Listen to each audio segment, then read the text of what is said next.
me and Ryan have been officially welcomed to the jungle that is Barstool Sports. Our white whale, Sidney Crosby. Shave his head! Shave his head! Shave his head! Ryan Whitney, Paul Bissonette, R.A., Mike Grinelli, Spittin Chiclets.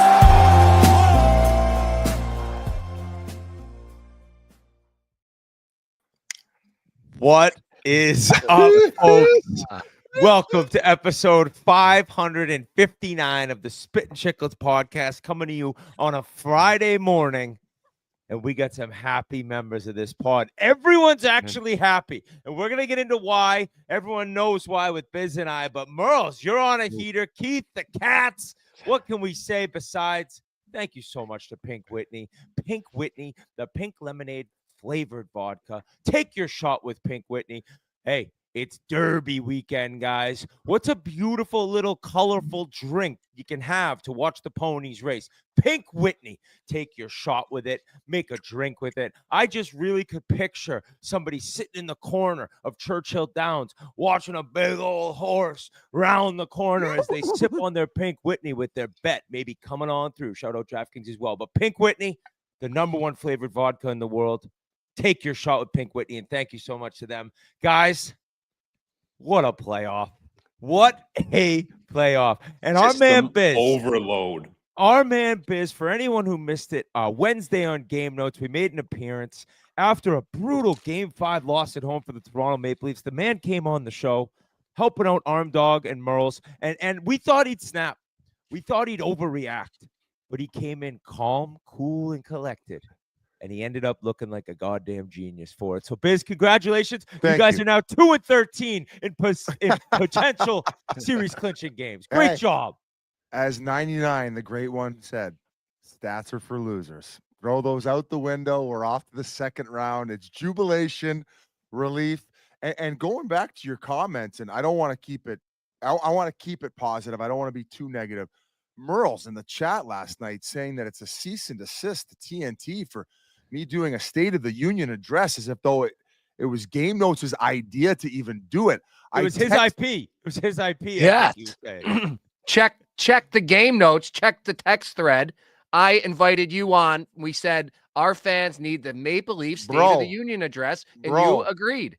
Bro, I would have loved to do it on my own personal social channels. Maybe the Spittin Chiclets podcast. I don't know if you've heard of it. It was on our YouTube channel. I could have done it on my own Instagram, Twitter, but no, you invite me on to your podcast, Game Notes, right? And it was like a scene out of Goodfellas, and Whit was there with a fucking sniper right in the back of my head to ambush me. You didn't prepare me at the fact that you'd also invited Whit. That was all me. No. I kind of bullied my way on. I said I need to be on and witness this idiot. And your friend Merles isn't going to give me the heads up though I'm about to be ambushed. Angie, we all attacked you, baby. Yeah, we all got you. Exactly. So not only did you say that I stole your idea when I was having a calm, cool, collected State of the Union address, you offered me up your platform in which I believe that's the highest recorded or listened to and watched episode of Game Notes in its history. So you're welcome, Matt Thank Murley. you. Well, it's actually your podcast, so that's how we started it. So I don't know if do you guys have a release and mixing up the moiter and putting up the foundation to your home has gone to your head, and maybe the confidence of not only one but two of your teams potentially advancing.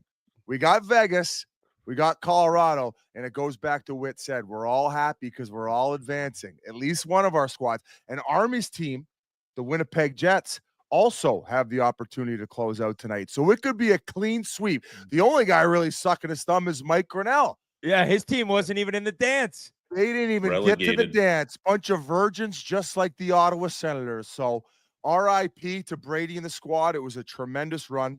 It was a tremendous fight, but just not enough weapons and not quite there in order to compete and go on to the second round. So I'm so happy, relieved for my Toronto Maple Leafs. I'll throw it back over to you, Whit, but anything you guys want to say before we dive into all these series? No, I was very impressed with the Leafs' resolve. I mean, notwithstanding that they put in the wrong lineup card. So they had the wrong Nylander in the lineup. Just an incredible one of what would have been the most classic Leafs moment of maybe the past 50 years. And that's saying something. And just to know that the refs, that they saw it and that they went to Toronto, apparently. I don't know exactly how it was saved, but I mean, what a Leafs thing to do. But you guys bounce back. Yeah. And you guys got a goalie right now. What a game he played.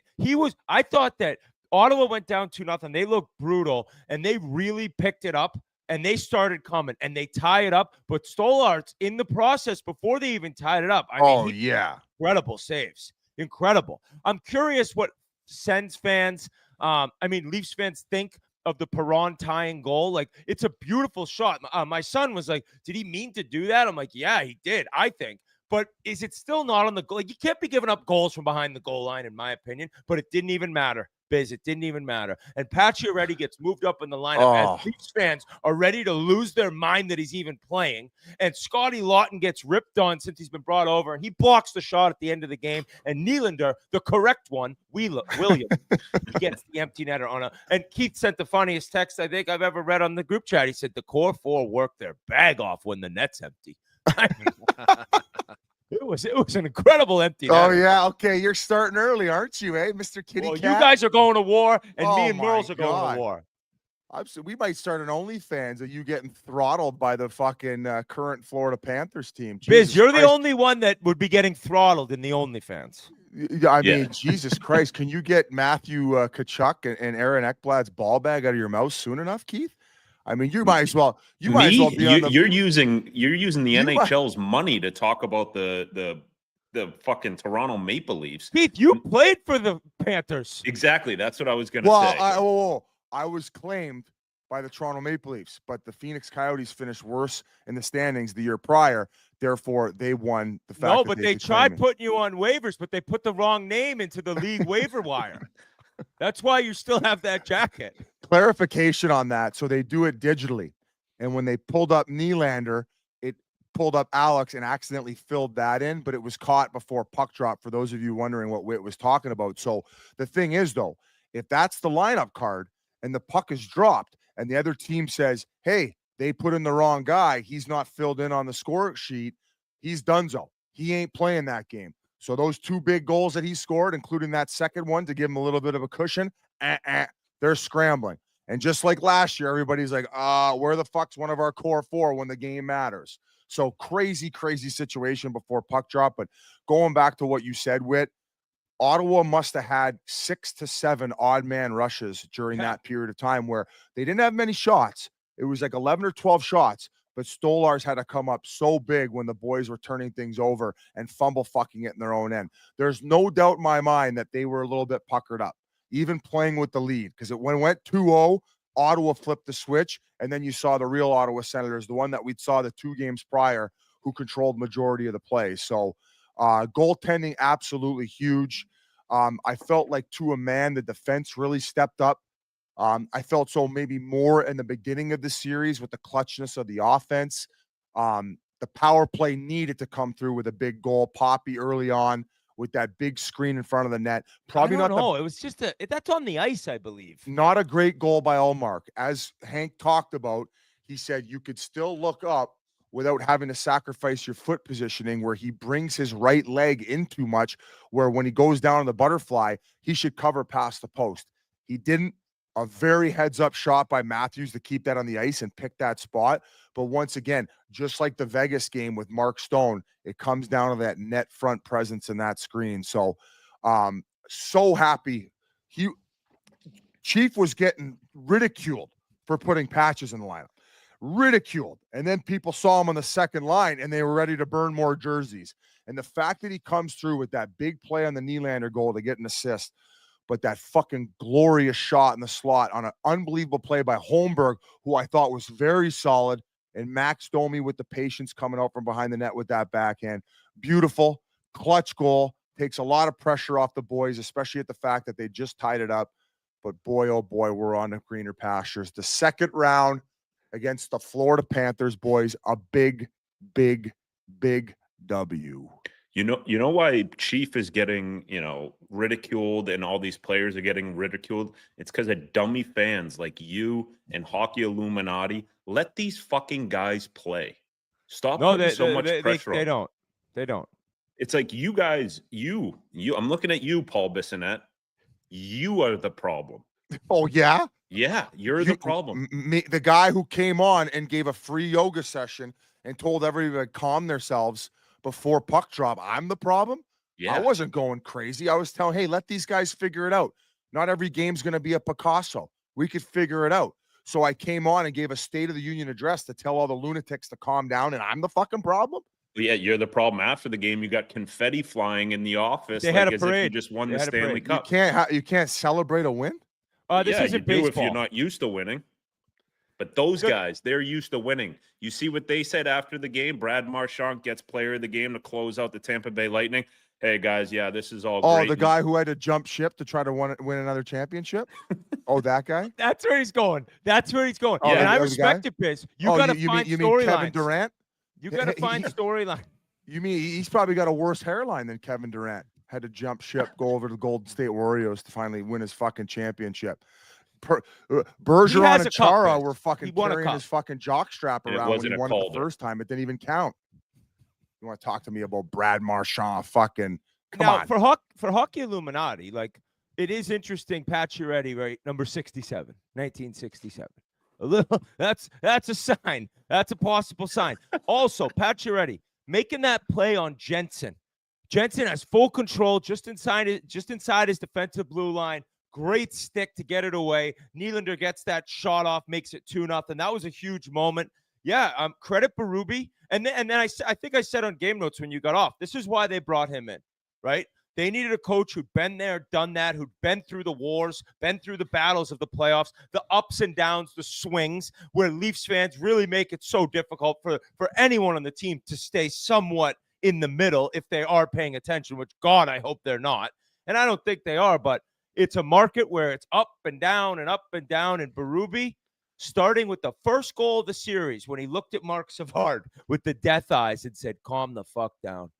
He is a calm person, a calm coach, and he got him on through. And the core four, the core five with Knies, they all did their job in game 6. They really did.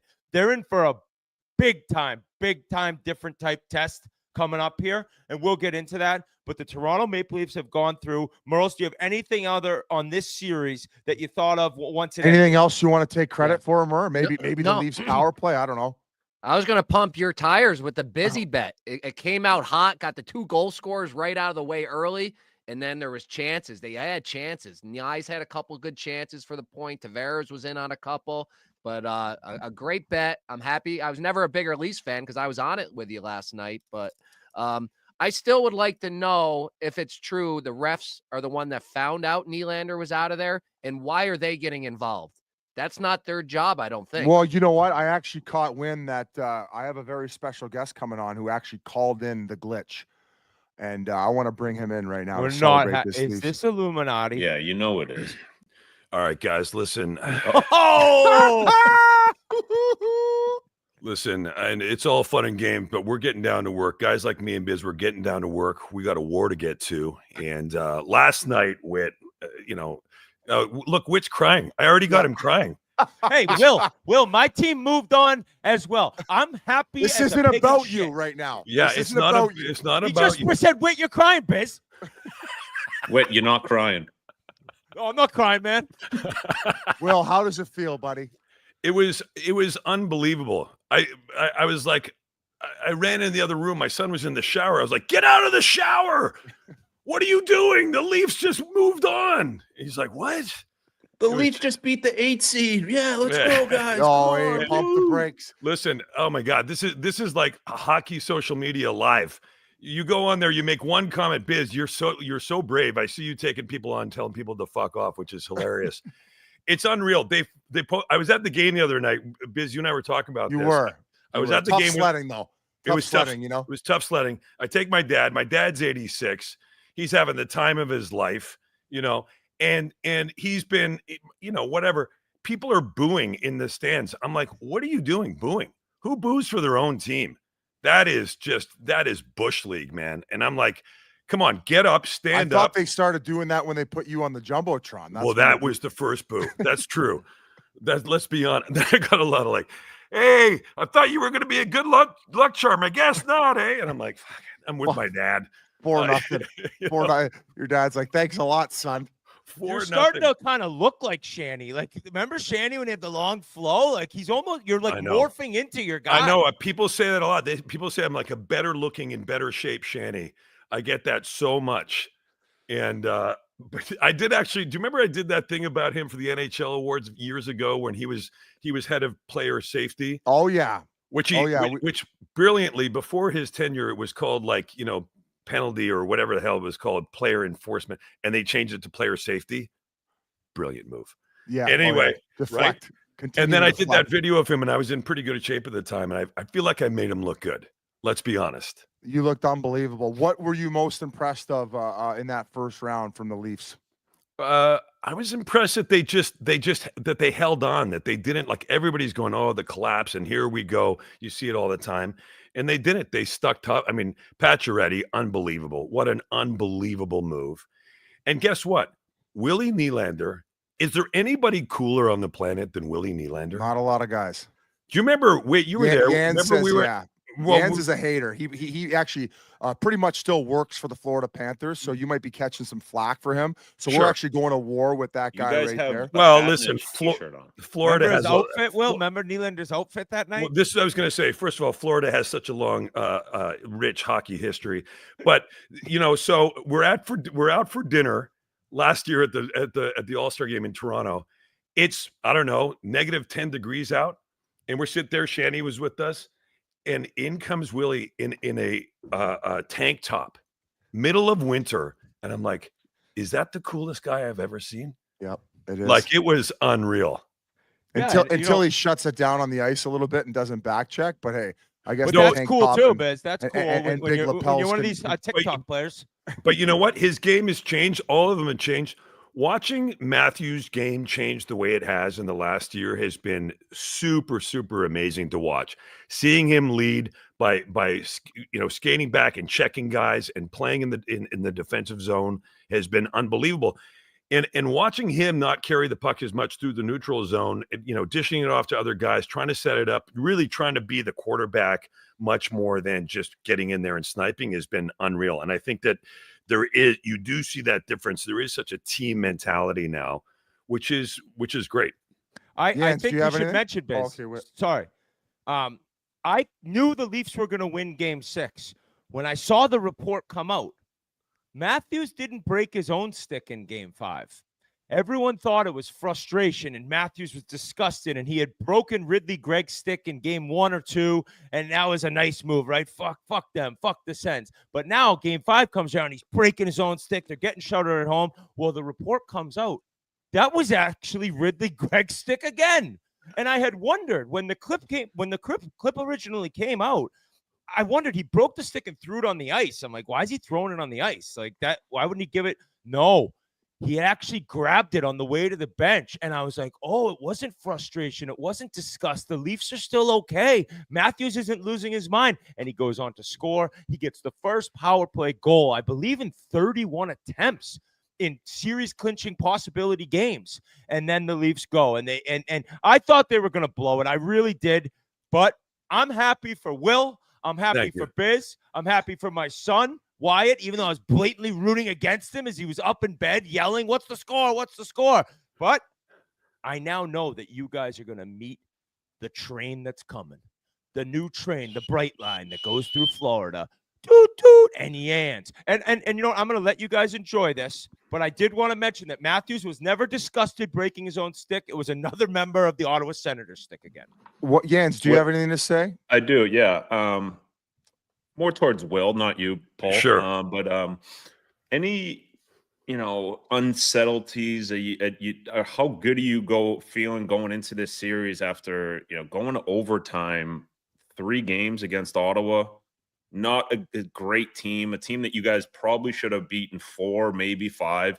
Got to give them credit. They played hard, but on paper, everyone talking before the series, you guys are going to work them. You guys, it's going to be a sweep, maybe a gentleman's sweep, but any inkling in your brain that it's like where you really think about the game of hockey and the game of life, that you think that you guys have a chance against Florida? Game of life. Go deep much? Okay. First of all, let me say, Jens, all due respect, as an official representative and ambassador here with my co-ambassador, my jacket's not. I don't have it. I'll never wear it. I don't wear it before 9. Round. I'm on the West Coast. I never wear it before 9 a.m. And that's one of the unwritten rules. He knows that. I'm not supposed to mention that. It's like Fight Club. So the deal is this, Jens, all due respect. This is the NHL, okay? So wake up. Any team is capable on any day. Again, I say that, Jens. I would never say that to your face in case you take all my teeth out. But let me just say, all due respect, this is the NHL. Anybody's capable of anything any given night. The Senators are a good team. They made it into the playoffs. Every guy on that team was the best playing hockey player within 200 miles of where he grew up. It's not a bunch of scrubs. Those are all unbelievable professional hockey players. Brady Tkachuk, any team in the league would love to have him tomorrow. And they'd pay a gazillion dollars for him. Claude Giroux is a Hall of Famer. I mean, you got these guys, and the lineup is so. To expect that you're going to go through and just crush these guys, is ridiculous. And they're young and they're so you have that.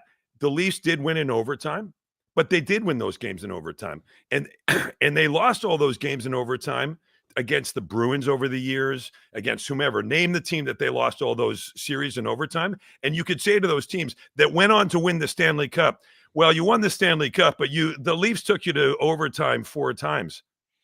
That's not on the score sheet, man. So and keep in mind, Will, like we didn't have to run any players late and try to injure them. We didn't have to get help from the league by getting somebody suspended who did something pretty much exactly similar to what I just mentioned. You guys don't hit anyone. Well, we're too busy playing hockey, Jens. That's the problem. We're not there. It's not a clown show for us. You know what I mean? Exactly. We're not out there acting like a bunch of ding-dongs, We're out there playing the game of hockey like a bunch of professionals. We're the Toronto Maple Leaf Hockey Club. Oh, my God. Okay? And we come with a lot. We play with a lot of pride. Whit is about to throw up. Well, the one thing I want to ask you, though, is how awesome is it with the feeling of having an actual starting goaltender, a guy that you can trust, that who was Florida's backup, by the way? Who was Florida's backup? But does it make you look great saying that? About Florida right now. Does it make Florida look great if that was your backup? No, it makes him look even better, Will. I don't think so. I go the other way with it, Whit. Okay. Yeah, I go the other way with it. Stolarz has been unbelievable. What a monster! Yes. I mean, this guy so cool. Think about what he's been thrown into and how he's played. It's unreal. A year ago, was everybody bidding on trying to get Stolarz? No, and now again, here's a guy that every single team, anybody who's watching would be like, boy, I wish we had him in net. So, do you think the Kings wish they had Stolarz? I'm not going to lie. I kind of wish we did, and we just won 4 in a row with our backup. Edmonton would love to have him. By the way, I love Whit. In fairness, and my buddy is going to kill me. My buddy Lewis. Let's just tip our 40s for Lewis K. He's the biggest Kings fan out here. Is my buddy. I love him, but I love Connor, and I love seeing Connor win. I love that guy. He's unreal. It's just I'm pretty stoked for that Oilers team, up and down the lineup. Even seeing Scory Perry get another chance is so awesome. It's pretty sick. And so I actually texted with near the end of the season. I guess it was like in March with Connor, and he said, Leafs Oilers. Now, what are you going to where's your allegiance going to be? I think he meant he was going to be going to the Leafs once his time with the Oilers. We'll save that take that you had that changed the whole series for the Oilers, by the way. People on Spaces were mentioning that to me. Biz, the Oilers. Let's talk about Connor Leafs. Can we talk about that in an unofficial I will. I don't think I don't want to show right now. Yeah, I don't want to kill the buzz. Merles, was there anything you wanted to ask Will? I know we didn't want to take too much of his time, but Merles, you got. I saw you were the victim of a pretty robust fuck you this morning on social media. He's been coming after me all week, but I know Puck, he doesn't. We'll get to that series in a little bit. But now that the I'm glad Leafs you are stopped by the channel that Merle's built. He built the whole station, the Spittin Chiclets YouTube channel from scratch. 404,000 subscribers. But now that you guys are actually on the real stage, you got through the first round. Who's a Maple Leaf player that we'll be watching now? That's kind of the unsung hero for the Leafs that is going to help you guys get to the second through the second round of the third round. Wendell Clark. Sorry, what's the question? Sorry. Who's a guy in the Leafs that we don't it's know always about, Wendell Clark. It's always Wendell Clark for me. Wendell Clark. I don't know. Doesn't it seem like every playoff somebody emerges who nobody picked, right? That sort of that dark horse player. Tampa had a few over the years, guys who stepped up and all of a sudden had 3 or 4 unbelievably timely goals. I think that Willie's going to be that guy. Would I like to see, who's got better hockey sense than Mitch Marner? Watching Mitch Marner kill, on the penalty kill is almost as exciting as watching them score. It's unreal watching. He's just playing chess out there on the power kill. I think it's pretty cool. The power kill. That's what we should call it. Yeah, that's what we should call it. That's who what I'd like to see step up. Who I thought played okay this series. He was physical, but still hasn't scored. No goals in the last 17. Bobby McMahon. Me too. Again, and by the way, he looked pretty good last night. He was hitting. He was physical. He was hitting. He was quick on the forecheck. He was getting there along the boards. He was really trying to go for it, and he'll get his chance. And when he gets his chance, he's pretty dangerous. Well, it'll only get easier against Florida. Will, I got 2 X factors in this series. Let's go. Because of the Florida Panthers and how they're a fucking goon squad. Yeah. I think that Ryan Reeves draws in. And if I was Craig Berube, I would put him in game 1. I'd have him fucking patrolling that blue line. Who are you taking out? Anybody I would take anybody on the 4th line. I don't care. Doesn't matter to me. I'd put Revo in to set the tone. Maybe put him as like a 7th. Anywhere. Just put Revo on the red line and warm up. And number 2, Craig Berube. I think he should challenge Paul Maurice first game. Fucking look over, give him the fucking and do that. Challenge him. Really fucking flip the series upside down from the start. We're full WWE mode. Well, we're just trying. Well, come on. That's the fucking Florida Panthers MO. They're trying to be a bunch of bullies. Scrum it up every time. Put Revo in the lineup. Fuck, I might even dress Chief. Put him in gear. Look, he could do both. He could Reggie Dunlop. He could coach and fight. It is their game, and if you don't believe it, watch their game. Watch any of their games and the way they play, and also just watch the Four Nations. Look at that clown show that started before the puck dropped. Dirtbags.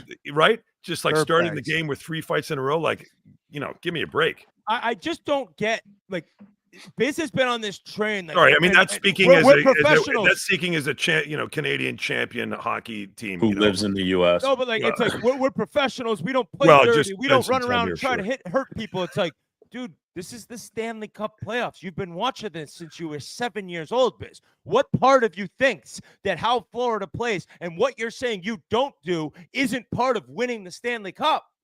Dirtbags. Nah, yeah, you won't admit it. You just asked the coach to fight the other coach. What are you talking about? Clean fight and clean fair challenge. 1v1. Mono because Claude Lemieux was a clean player, and he didn't win anything, right? Right? Two men enter, 1 man leave. That's all we're saying. Right, Biz? That's what I'm saying. Well, I just got to give you a compliment, Will. I think a lot of Toronto Maple Leafs fans should take a little bit out of your page, the way that you act, the way that you appreciate all these players, talk highly about them, just a love. You can see your love of the game. And then you got idiots like this guy in the top right who just want coaches fighting and Ryan Reeves fighting in warm-ups. Let the players play, Biz.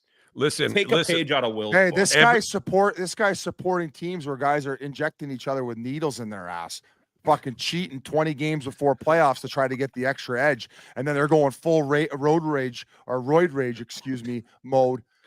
Game 5 against. I don't know anything about that. I won't comment on anything like that. I'm not. They probably do have road rage too in those golf carts. Thank you, Jens. I appreciate it. Listen, man. Yeah, I do. I think that everybody's got their lane. And so Biz is out there on the front line. He's fighting in a dirty war, and he knows what his job is, and he's out there doing it. And he's taking the assignment. By the way, Biz, your State of the Leaf Nation last night address I found tears. I stood up. Well, I you could took thank my hat Merles for off. that. Oh, with the confetti after, Yeah, like with they the- won the cup. My Don't favorite, thank me. Thank Merles. my favorite part was watching Hank and going like, "Oh man, I hope this confetti doesn't get in my hair and on my suit." You know what I mean? He's like the most handsome guy who's ever been in the hockey world. He's such a cool dude. That dude, Unbelievable. Not Right? a hair out of place. oh God, Will, he's a class. Thank you so much. We appreciate you coming on. You're a legend on this show, and I will I gotta be a little honest here. That Keith says be more like Will Arnett as a Leafs fan. The problem is this guy's texting Shanny. I mean, it's 50 to 60 times a day. So if you somehow get Shanny's number, I mean, you don't want to be a complete stalker like Will is. But I guess he has the jacket, so you could do what you want. But Will Arnett, I don't want to pull rank. The first jacket. Wow. The first, Yeah, He just stunned you, Biz. Okay. Yeah. There's already Um, turmoil. you wanna know within the that- team? Yeah, it's because I saw I saw Wendell wearing one of their alumni jackets, and I said, I got to have one of those, and he's like, well, you never played for the team, dude. I was like, well, that's a fair point, but there's neither gotta did be- Biz. You wasn't with him shooting in the gym. No. We got to ask you, Will. Yeah. Prediction. Round 2 prediction. Prediction round 2. Why is Grinnell texting me middle of the? Okay. He does that with me too. Yeah, I'm confused now. I'm like, hey, man. I'm on the show. Yeah, I'm doing it. What's my prediction? I hate to say it. I think we go 7. I think this is a grind. Look, I love the fact that Florida's got to travel to us, right? And that's it's whatever. It's a 3-hour flight. Who gives No, that's a shit? big deal, Will. I But agree. it is a big deal. And so I think that's good. And I really hope, I have a lot of faith in Leafs fans that they're going to get up and they're going to cheer for this team. And here's the other thing I always want to remind people, and I love Leafs Nation. I love being a part of it. Think about it. It's a strong fan base that has been winless for over 50 years, right? Tortured. And that they still show up says something. So when I say that they boo, I'm not shaming them. I'm just saying, guys, come on. You got to remember, and you guys all know, every one of those guys who's out there on the ice wearing the maple leaf, they didn't come there to lose. They don't want to lose. They want to win. And for whatever reason, that night, the 4-0 night, they lost. It didn't click. Whatever happened. There's not every one of those guys left the rink that night dejected because they wanted to win. These are guys who are at the top of their game and they're incredible competitors, and they need our support. So let's stand up. Let's stand up in what you call the yacht club. I will say I had a few guys around me, Biz, and I said to you last year, like, I don't believe in the yacht club, but I saw a few guys in suits sitting there chit-chatting, drinking red wine. If you're drinking red wine in the stands at a Leafs game, you got to check yourself in the mirror, okay? I swear to God. You should either be rocking ice cold Molson or nothing else. And if you're going to have a drink, Or a have it bag of behind the Coke. stands. But or Diet Coke or tons of Diet Coke. Well, like I me. meant a bag of Coke, but Oh, Diet bag of Coke. Yeah. Oh, sure. I think there were a few of those too. One dude had his shades on Up the in the entire rafters. game. I'm like, why Yeah, are you wearing your guard shades? in. Since you live in LA, Yeah. Majority of the time, Yeah. Matt Murley here has been very critical of the LA Kings, calling them frauds all season long, to the point where later in the season, they finished 9-1, and he was like, you know what? I'm wrong. They're not frauds. And then has flip-flop after watching that first round series. How do you feel about him kind of degrading the players and the effort they put in to have their coach ruin it, to all of a sudden just continue to call them frauds? Well, it's a slap in the face. It's a slap in the face. Yeah, they just lost for the 4th year in a row to the same team, guys. They were up 2-0 in the series, and they lost 4 straight to a team without their best defenseman and a backup goalie that used to play in Austria. Again, Are they not frauds? but again, I'm going to remind you, and I'm going to start naming some names, and then you're going to start realizing what we're talking about. We're talking about Leon Draisaitl. We're talking about Connor McDavid, Evan Bouchard. These guys, they're no joke, right? I mean, we were there. I remember being on that All-Star, being part of that All-Star weekend, and standing there on the bench having zero impact, just as a bystander, but watching Connor McDavid pick up speed between the blue lines was one of the most incredible. And I've been to Formula One races. This was more exciting than watching it was unreal. So when you say that they lost to a team that they should have won against, I throw that out. This is the playoffs. We're talking a whole new. These guys are at the. Who's ever played with the kind of skill at that speed like Connor McDavid? Nobody, ever. Thank you for talking some sense into Matt Murray. Ever. Nobody's ever done it. That goal that he almost had last night, that he put that when he tried to go short side in that top corner. If that had gone in, it would have gone. I mean, every one of his moves is a highlight move. And so, yeah, you lost against that guy. No shit. It's like saying you lost against Muhammad Ali. Like, yeah. Awesome. Any more questions, boys? No, Will. We appreciate you. Listen, I appreciate you guys. You guys are, look at this. What a beauty. I swear. Honored to be a member, my friend. Biz, I was the history of that organization. I'm going to leave you this. I was FaceTiming with a friend of mine last night, and then you came on it was between periods with the jacket and the tie. And I literally pointed the phone. I said, look at this beauty. Look at this beauty, eh? I mean, it's don't have too much fun. We don't want to upset Keith Yandel. It's all business. Well, yeah, it was the first shot. And you guys had confetti. Hey, listen, and yeah, we have a lot of parade already after fucking beating the Sens. We're all started at Will's place. We are. Well, I'm driving the bus. Driving the bus. Okay, nice. Yeah, and then I'll plan the route. Then you plan the route. Well, you're out front with a stick clearing the way. You know what I mean? The one from last night, the leaf stick. I love that leaf stick. I'll bring it. Yeah, listen, all jokes aside and everything about the clown show. Yeah, the Florida Panthers are a good hockey club, and there's no question about it. And we said, and that's why, and read between the lines. Biz said we're going up against Goliath. We have respect for this hockey club. Obviously, defending Stanley Cup champs. They beat down Tampa Bay, so there's no question about that. But we got to get ourselves geared up to go up into this battle, and that's what we're doing. Will, love it. Thank you for coming on. I will leave you with this. Florida has no respect for you. That's the difference. That's playoff hockey. Well, good. And you guys can be the professionals you are, but they have no respect for you. Good. Well, a month from now, when they're cleaning out their cleats, they can question whether that was the right move. Okay. Will Arnett, everyone. 2 weeks. 2 weeks, not a month. 2 weeks. We got rid of the skates, guys. We're playing softball in the second round. And yeah, I'm wearing fans because I live in California, boys. Put some tucks on those. All right. Leafs legend. What an appearance. Wow. Round of applause, Chiclets Nation. Let's go, Will Arnett. Will Arnett and Biz, the tag team, the two guys who never played for the team leading the way. I respect it. The grand marshal of the parade. I would have said it earlier, but I'm afraid now you'll steal that line from me and probably use it on TNT tomorrow. Yeah. Oh, hey, I'm going to do a State of the Union address. Come do it on my channel, and let's get 10 times the viewership we normally get. And then I'm going to take credit for the idea of a State of Union address. But I said State of the Union. I came up with the picture of the meme. That was all my ideas. And you delivered the content. I'm the idea guy. We're in his head. He's rattled. This guy. He's rattled. But guys, I'm going to go out west. And I'm going to remind you of something. It kind of involves what Will just said. There's a place in Edmonton, Alberta, Rogers Arena. Nobody, and I mean nobody's drinking red wine at Rogers Arena. And this place is a terror dome.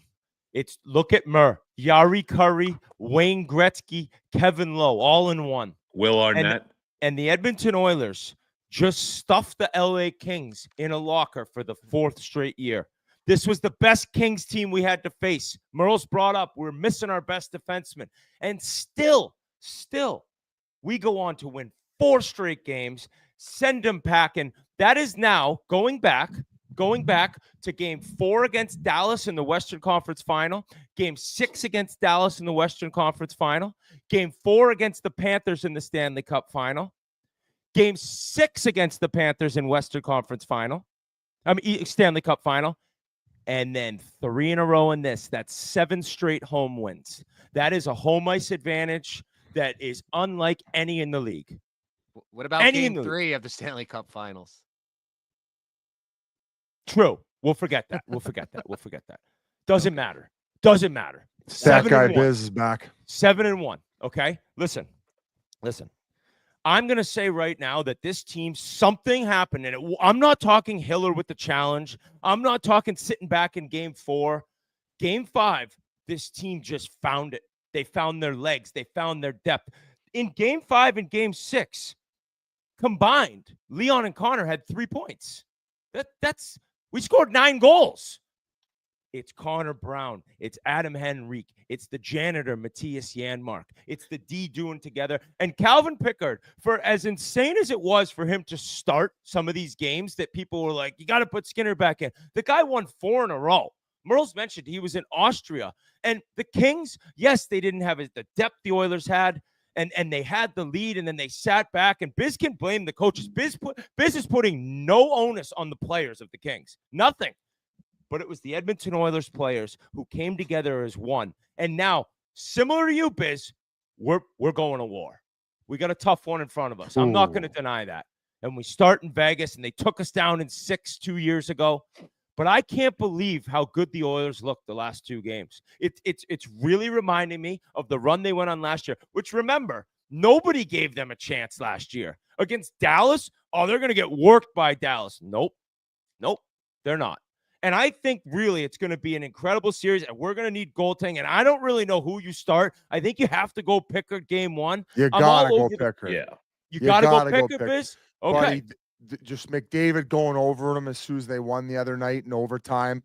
He's just got the confidence. Yeah, he lets in a bad goal from period to period, but so does Skinner, right? And it feels like Pickard's at least got a little bit of the mojo, and they're playing better in front of him. And let him, maybe he's going to get more used to the way they are playing in front of him, and moving away from him, I felt like getting that goal for Darnell Nurse was such a huge confidence booster. Maybe he can change things up moving forward. I didn't think he looked very strong for the entire series. You Obviously, can't play him and Bouchard together. You got to split them up. You got to split them up. I thought Evander Kane evolved throughout the series. Like, you could tell he got his feet wet and got used to back to the playoff hockey very quickly, where he's going to be a factor. Your guys' depth definitely woke up, and was a lot better to the second half of the series.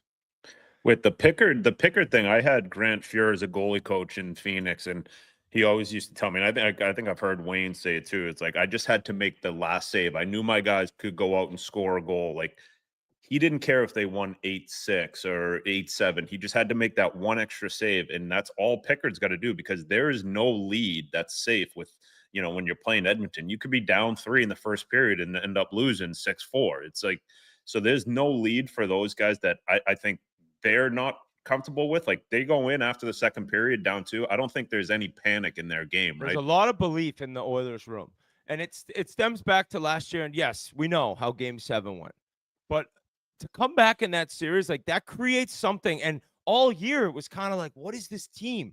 And there were so many changes, and there were guys brought in who weren't playing great. I mean, Skinner played 1 playoff game after like 15 years, and he hasn't played since. So I feel bad for him, but you see, like, they trade for Frederick, and he's injured, and he comes back and he gets injured 10 seconds into the game. It's like, oh my God, what is this trade?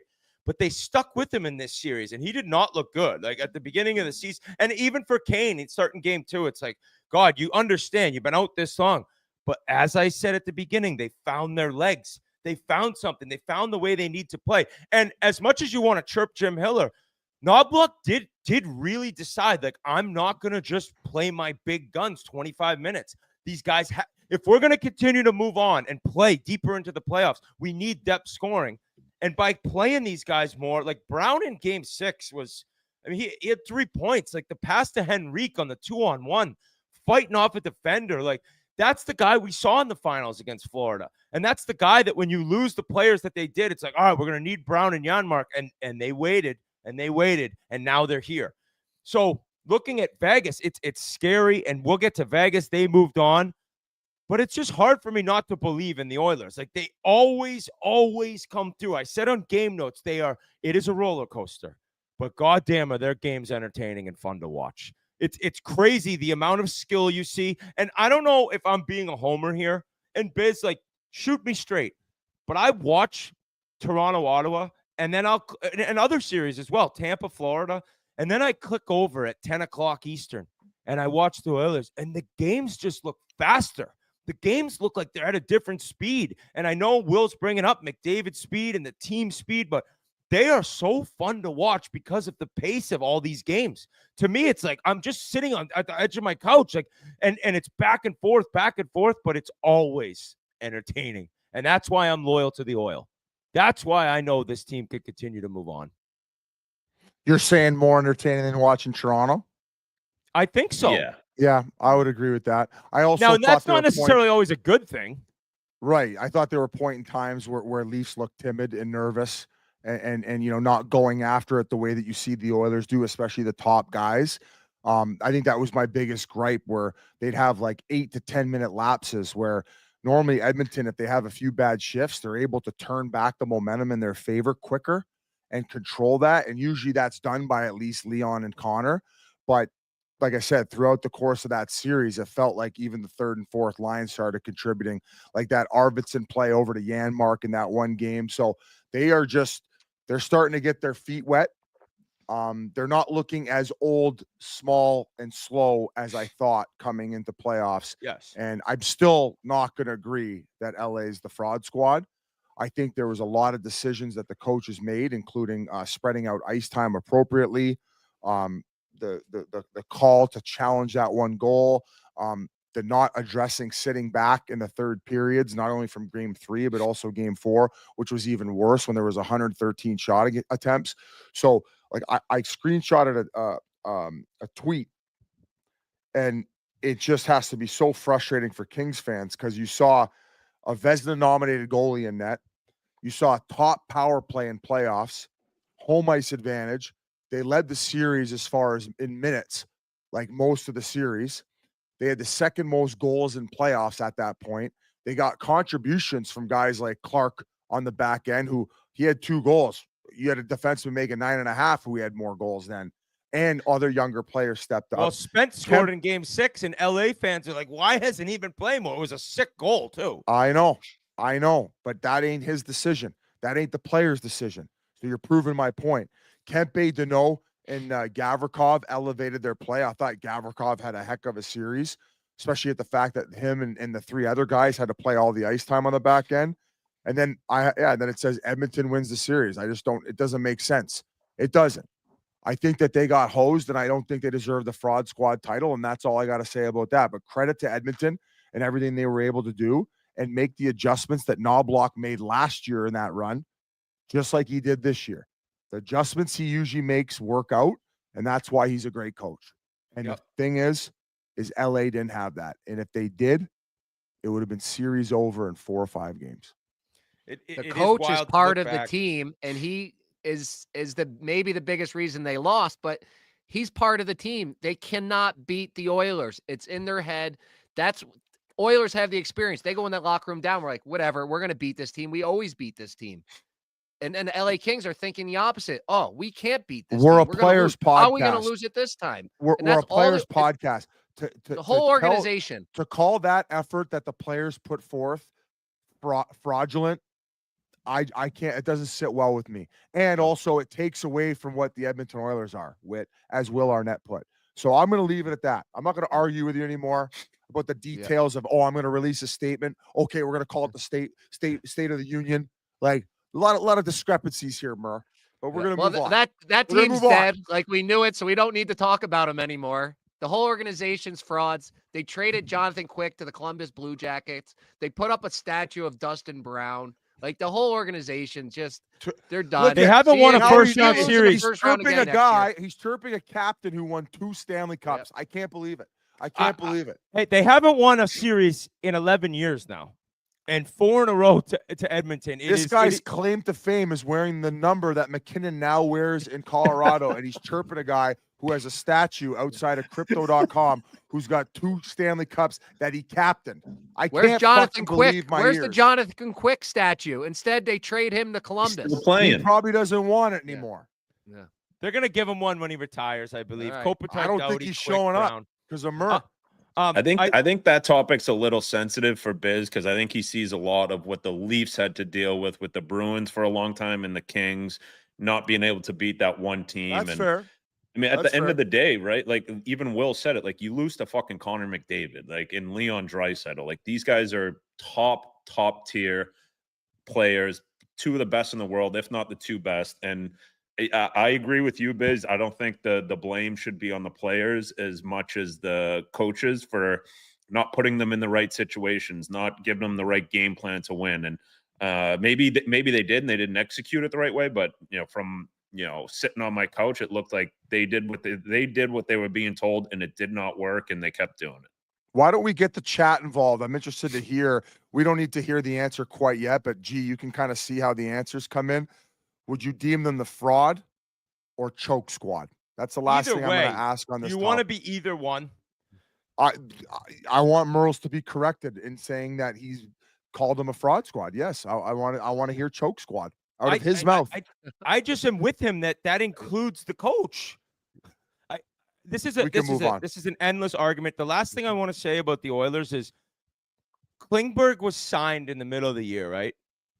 And he didn't look great. And he's coming back from this hip surgery, and you don't know what to expect, and kind of risk-free with the deal. And at one point, it's like, all right, he doesn't have it anymore. And we talked a lot about the deal he turned down from Dallas and how much money he cost himself and kind of feeling bad. Dude, that guy was unreal in that series, including the save last night. I forget what the score was. He's Pickard got like outside the crease. He kind of run over, and he ends up like saving a goal. Like he's sitting on the puck, which people told me that should have been a penalty shot. I'm like, no, he didn't put his hand on it. But then Buchacross is like, no, that should be a penalty shot. Did you know? I thought it was only if your hand covered it in the crease. Apparently, if you cover it in any way. I thought it was hand too. Yeah. So Klingberg was great. Can't wait to see what happens with Vegas. I mean, what a series it's going to be. I think I'm kind of you right now, Biz, where everyone's picking against us. Can we battle through the adversity of the internet and come on top and beat the last two Stanley Cup champs? That's the question. I don't know. But I think if Hannafin and Petro don't pick up their game, I didn't feel like they had a great series against Minnesota. It was nice to see that Eichel and the big boys like Mark Stone, those guys picked up their play towards the second half of that series against Minnesota. So if Petro and Hannafin are a lot better, and Eichel and the boys with, I think they moved up William Karlsson to that top line. I think if they continue to keep buzzing right now, that they have a pretty good chance of taking down the Oilers. But I mean, with those two players, man, it's hard to count them out. Merles, why don't you talk to us quickly about DraftKings before we go on to the next series, because there's some action as these second rounds begin, and we still have one Game 7 coming and the possibility of another. We have so much action, NHL playoffs, but Derby week is here, the Kentucky Derby. Gentlemen, suit up in your sharpest. Ladies, let those wide brim hats turn heads. The race is on tomorrow, but who will rise above the rest and be crowned king of the track? Find out on DK Horse, the #1 downloaded horse betting app. DraftKings is turning up the thrill with the King of the Track promotion. Here's how to get in. Head to the DK Horse app, opt in, and bet $5 or more on a horse to win the Kentucky Derby. If your pick crosses the finish line first, you'll win a share of $1 million prize pool. Who will reign supreme? Download the DK Horse app and use code Chiclets. That's code Chiclets on DK Horse. Bet $5 or more on a horse to win the Derby for your shot at a piece of $1 million. Only on DraftKings. The crown is yours. And I'm going to give you a little pick, a little touch. Today's the Kentucky Oaks, which is the girls running the biggest race. But tomorrow, Kentucky Derby, it's going to be wet. There's a horse called Sandman. Remember who we used to call Sandman? Bugsy. So he's the 17 horse right now. I will be on him, Sandman, to win the Derby, but head over to DK Horse app. Are you allowed to say why you called him that? Yeah, he was always hungover, and his legs would be trash in the morning, so it looked like he was skating in quicksand. He said it feels like I'm just in quicksand. I can't move. Guys, we did run a poll on the YouTube. Are they the fraud squad or choke squad? And after 500 votes, 53% says choke squad and 47% says fraud squad. I mean, me and you, Vizzy, we know puck. It is now 51-49. It's moving though. Merles, yeah, because it's all Edmonton people. Meet halfway. All right. All right. Hey, I won my Merles, series either bet. way, Merles, we called it. I will tell you one thing to transition it. As an 18-1 shareholder in the Vegas Golden Knights Stanley Cup, I'm happier playing Edmonton than I am LA, because LA had Vegas's number. So I'm happy with everything. Edmonton, Vegas, we're going to war with. And I know. Wow. We got wars all over this show. But before we get to that, Merle's game of the month last night. And buddy, you were in trouble. Merle's dropped his game of the month on May 1st, nonetheless. So he's got the whole month to go. He already took his game of the month. But Colorado is down 4-3 at home. And boy, what a game. Forget the tying goal. I don't know. And maybe the chat can get involved. Any of you guys, have you ever seen a crazier, more fluke game winner in the history of the Stanley Cup playoffs? Brutal. Steele shoots it directly off the face, shoulder, neck area of Blackwell. It goes in. Nobody's around. McKinnon has no clue. Like, what the hell happened there to the Dallas Stars? It's mixer season. Every goal this year has been in the mixer, bouncing around and everything. And I got to be honest, I swear, nobody will probably believe this, but I went into the closet. I got out the 29 Avs jersey to make the little promo video for game of the month. And then in the whole, it was chaos. I'm watching two screens, the whole chaos. All of a sudden, I'm down, and I'm so worried about losing my game of the month. I realize I don't have the jersey on. I left the jersey in the room where my kids are sleeping. So I have to sneak in there. I get the jersey on. I put it on for the third period, and that happened. But I gotta say, I went to the bathroom, and I'm like brushing my teeth in this thing. I forget how big and bulky those old school jerseys were. Oh, yeah. No wonder they we were were all heavy. so slow. They were heavy too. Yeah. They were heavy. I just look at this series, and you know, a lot was being discussed about Rantanen while he was struggling, and you didn't hear much on the other side about Netchus. Netchus gets that goal, right? He's on the board now, and to me, the Avs, like, they get out to the 2-0 lead, and Merle's golden goose, Arturi Lehkonen, he gets one, and you're thinking, all right, like, this is kind of how everyone saw this going. But I'm starting every game to believe in Dallas more and more. Once again, without their best forward and their best defenseman, they're doing this to Colorado. Maybe a worry for Colorado fans, right? Like, I don't know if they're like, how, like, I thought we should take care of these guys easier. But we cannot question the coaching of Pete DeBoer. Yes, they just lost a game that they could have closed it out, but you saw him bring up after, I love game sevens at home. What is that guy? Has he lost a game 7? I think he's 8-0. 8-0. I thought he would lost last year. No, because Edmonton beat him in 6. Oh, yeah. 8-0 in game 7's Pete DeBoer. Well, not even just the game winner, but the first goal by Nichushkin. That was a double doinker too. So as far as puck luck, Dallas got kicked in the dick in that game. But I think that ultimately, kind of like Edmonton, you create your own breaks. And when you're putting that much rubber on net, they hit a couple posts. I think Manson hit a post. I think Nate just hit a post. So as far as play, they looked exactly like they did the game before in Colorado. Like in as far as controlling the play and peppering Ottinger with shots. Ottinger, I thought, played out of his mind, played a great game.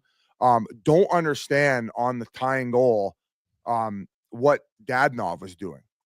Like, did you see the breakdown? Like, it was weird that they were like almost exchanging chances with them after they had the lead.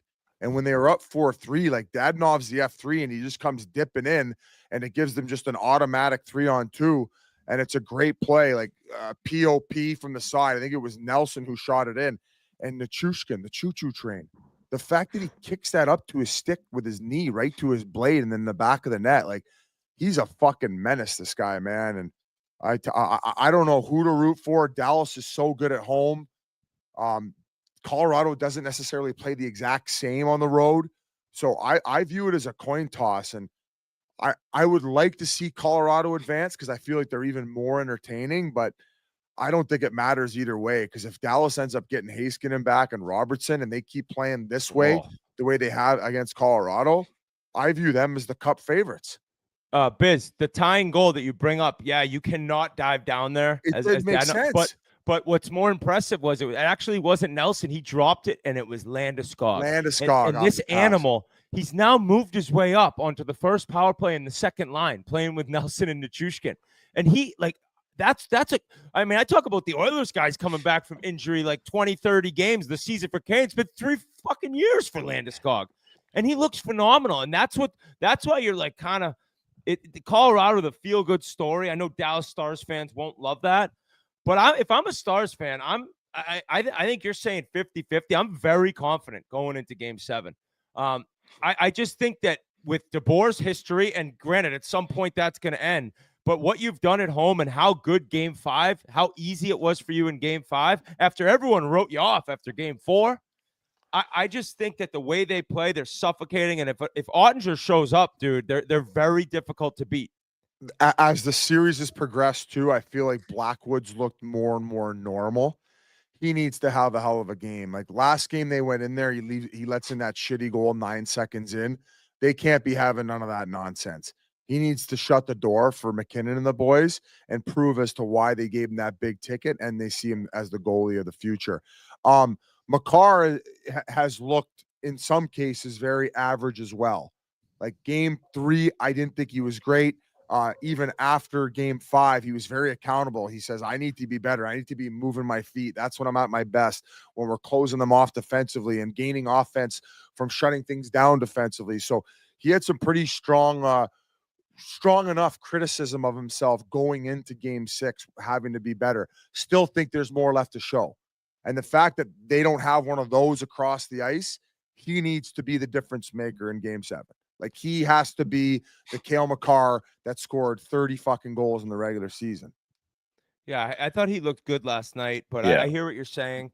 DeBoer did mention after, like, I think his quote was, I've never seen, or I'm amazed at some of the bounces and some of the calls that were going on out there. There's been a lot of complaints. You go on both sides, right? Like, because you talked about, I think it was game 5, where Ben got high sticked and people are saying it's a dive and That was a dive. Yeah, it did. That look was like a dive. But DeBoer's trying to say that now they're getting screwed on the calls, and it's more about just playing that long game for game 7. But Biz, I have to ask you, you interviewed McKinnon after the game. Not into the question about the Bednar lookalike. No, not necessarily. We were done with him. You know, I figured, yeah, why not squeeze He was one done more with in here? you. So the shot's on him on screen, and, you know, you can't see us at the panel. So I go, Liam, hey, give me one more. Just one more. Because it popped in my head about the Bednar lookalike behind the Dallas or in Dallas behind their bench. And yeah, probably not the right time to ask it. You know, if series is over, I think he plays along, but like series ain't over. And they lost that game. Yeah, and he goes, we lost 6-2. I don't give a shit. Something like that. Not my finest moment. No. Not my finest moment. But I you took know what? accountability. I did my loser lap. I would say, in my opinion, I think Dallas has probably dove a little bit more than Colorado this series. Like, there have been a couple clips you're like, all right, that's blatant. And finally, in the Winnipeg-St. Louis series, we saw Sundqvist get it. Like, the diving is a little out of control right now in the playoffs. I know it's started getting a little louder and louder within the internet and fans, but it's kind of like, guys, we don't want to look like soccer players out there. Like, it's getting a little ridiculous. And I feel like playoffs is when you grind through. And you see the teams who don't take the dives usually end up playing longer and longer because they're not looking for a call.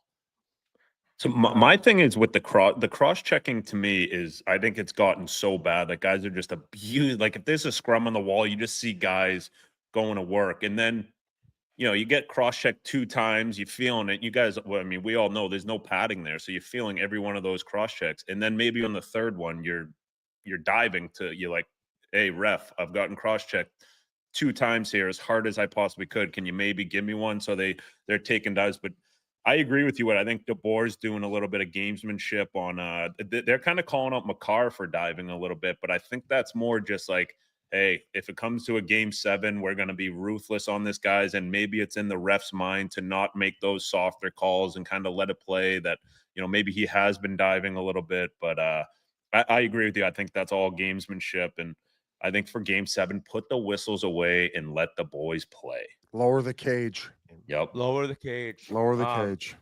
Yeah, I love when the coaches are doing that. I remember Terrian in the newspaper all the time in our playoffs, getting on those refs, and it would work out. And go back to Will Arnett saying, like, nobody cares if when you win the Stanley Cup, what happened in the series.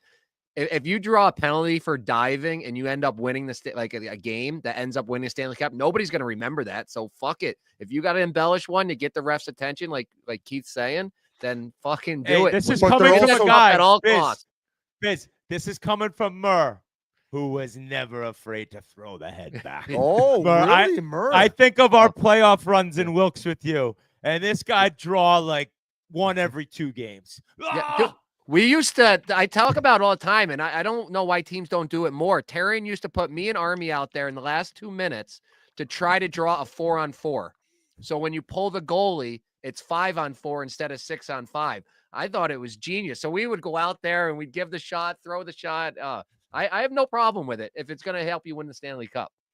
Well, whether you're looking to embellish to get a call your way, whether you're ripping clappers on the ice or making moves in the markets, you need speed, precision, and a game plan. And that's why we're rolling with Kraken, the official crypto exchange of Spittin Chiclets. When it comes to buying, selling, and swapping over 300 different cryptocurrencies, Kraken is the real deal. No slow plays, no laggy platforms, just deep liquidity, fast execution, and a rock-solid trading experience. And here's the best part. You could set up recurring buys and dollar cost average without the hassle. No stressing over markets, market timing, or letting emotions take over. Just link your bank in minutes, automate your Bitcoin purchases monthly, weekly, or even daily. Lower fees than card transactions, and no more manual deposits. Just stack sats like a beauty. And look, crypto is a lot like hockey. You don't just throw the puck around and hope for the best. No hope plays. You need a game plan, whether you're stacking Bitcoin for the long haul or diving into the wild world of meme coins. Kraken's got your back. And here's the cherry on top. Kraken is rewarding up to $200 in USDG when you share your referral link with family and friends. Get your buddies in the game and everybody wins. So don't be a pylon like me. Get off the bench, get on Kraken and start stacking. Head to kraken.com/barstool. This is not investment advice. Crypto trading involves risk of loss and is offered to U.S. customers, excluding Washington, New York, and Maine through Payward Interactive. So, boys. Wow. What a read. What a read. Thank you, guys. I can read. I can read. It's a special thing for our podcast when somebody reads correctly. I know that's maybe a stat statement. You were talking about the coaches, like the gamesmanship from DeBoer, and we've seen a little bit, obviously, from Hiller snapping on a guy asking a question, one of the reporters in that series. Going back to Tampa, Paul Maurice and John Cooper going at it. Well, all of a sudden, Winnipeg, St. Louis, we got Monty and Arnett going at it. Like, those are some pretty choice words for each other about Arnett threatening or calling him. What did he say to him? He basically said, like, "Oh, I didn't know he was a We got doctor." the video. We got the video. Let's medical degree. And let's make it clear. 55 got hurt from the Faxa hit. He played 6 minutes after the Shen hit. He didn't come back after he got rocked by Faxa. Well, I didn't know Monty got his medical degree. I'm trying to say how our player got hurt. He's way off base. Should not make that comment. There's some things that have been going on in this series, and that was a repeat of what we've seen before. A player leaving his feet and then hitting a player in a very unprotected spot, like hitting them in the sense almost blindsiding them. Not happy how the call was made. 2-minute minor. Not even looking at it. I mean, that Keith, go ahead. That Monty's clip is so funny to me, the way he's talking. But I called the University of Maine and got the transcripts. Monty was pre-med at Maine. No shit. Yeah, but then he turned pro, so he didn't finish. So he was on his way to be a doctor. Him and Cal Ingraham, Korea. Korea was going to be a surgeon. You know that operation game that buzzes your hand? That's what they use at Maine. That's the kind of school that they're is. playing that at the fucking But the way Monty's talking, and let me tell you. And then he's like, and he got rocked by Faska. Rocked. And then Arnett, Keith, you mentioned, I think that you played for him, and I think he was on the verge of the wires crossing there. Oh, yeah. It looked like he was gonna like cry a little, like he was so mad. And I played for Arnett. I loved Arnie, great guy, but his wires would cross and he would lose his mind, and it was beautiful. And you can tell why that group is galvanized with him as their coach. Like, he's a part of that team as much as we're saying with the LA guys. Like, you got to rally with your group, and he's done that there. And I love the fact that these coaches, all the coaches, just have their guys back, showing what it takes to win. Because in playoffs, it's everyone, and all these coaches just having guys back. And he's probably trying to help him out to not get a suspension, maybe, or whatever the case is. But yeah, I just love the fact that all the sound bites that we're getting from these coaches, they're getting in the mix. It's truly WWE style. Yep. And man, I don't know if I've ever rooted for a player that I don't know or don't root for his team like I was Connor Hellebuck game 5. Because it's like, oh my God, like this guy, there's obviously something there. It's like the yips. It's like, what is happening? And then he gives up that brutal goal to Snuggerud, right? And it's like, holy shit, it's tied up again. But dude, he ended up coming up pretty big in the clutch. And Winnipeg took over without Scheifele, who he's not traveling, I don't think, to St. Louis. He's done. He's out for game 6, which I was gonna ask you guys. Like, it felt like the Schenn one, like they do have a bit of a point where he did come off his feet a little bit, which it seems though Scheifele's able to get caught. Like sometimes he'll get expecting maybe not to get hit in certain areas, where the Faksa hit, like that was just getting caught in the trolley tracks, man. Like you got to be aware you're in the middle of the ice, like you're open season there. But I do think that they had part of an argument on the Schenn one. Like if you look at it, you could see that he kind of jumps up and, you know, I know it's playoff hockey, but I felt that at least that deserved a minor penalty. So yeah, I don't know. They ended up with a power play after the Schenn one. They did. Okay. All right. Well, because of the scrum and everything, or I think they had him originally. Okay. Then the scrum happens, and I'm in agreement there. You got to make sure Winnipeg's on the power play even after the scrum. Yeah, but the Faksa one was just getting caught in the trolley tracks, and I don't know if it's like a rib or something. It looked like he kind of had his arm jammed in there when he got hit the second time, but definitely a difficult loss. I felt like Winnipeg was way better in front of Hellebuck. A lot of people making a big deal out of that save he made with the paddle, which was tremendous. Like maybe got his confidence going a little bit more, but also a little concerning in the sense of like when that goes over, he doesn't make any attempt to like push off his one leg and slide over where like.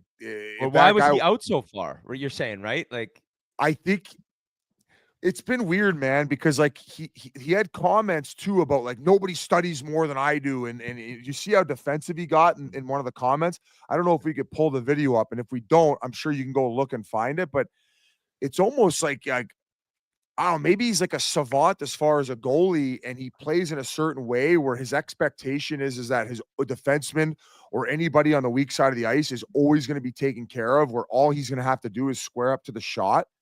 Because I feel like so far this series and even in playoff series in the past, where it's like, oh, well, if it was a backdoor play and it ends up in the net, it's not my fault. Like I had my guy.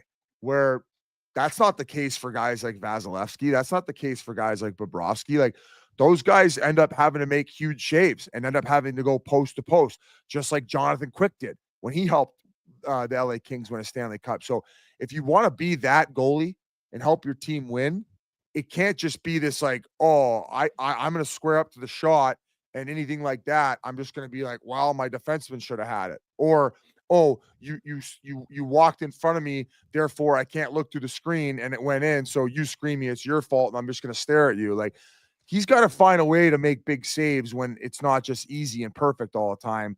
And those comments in that video I saw of him and the way he spoke about it, like nobody studies more than I do. It's like, buddy, nobody gives a fuck. Just stop the fucking puck.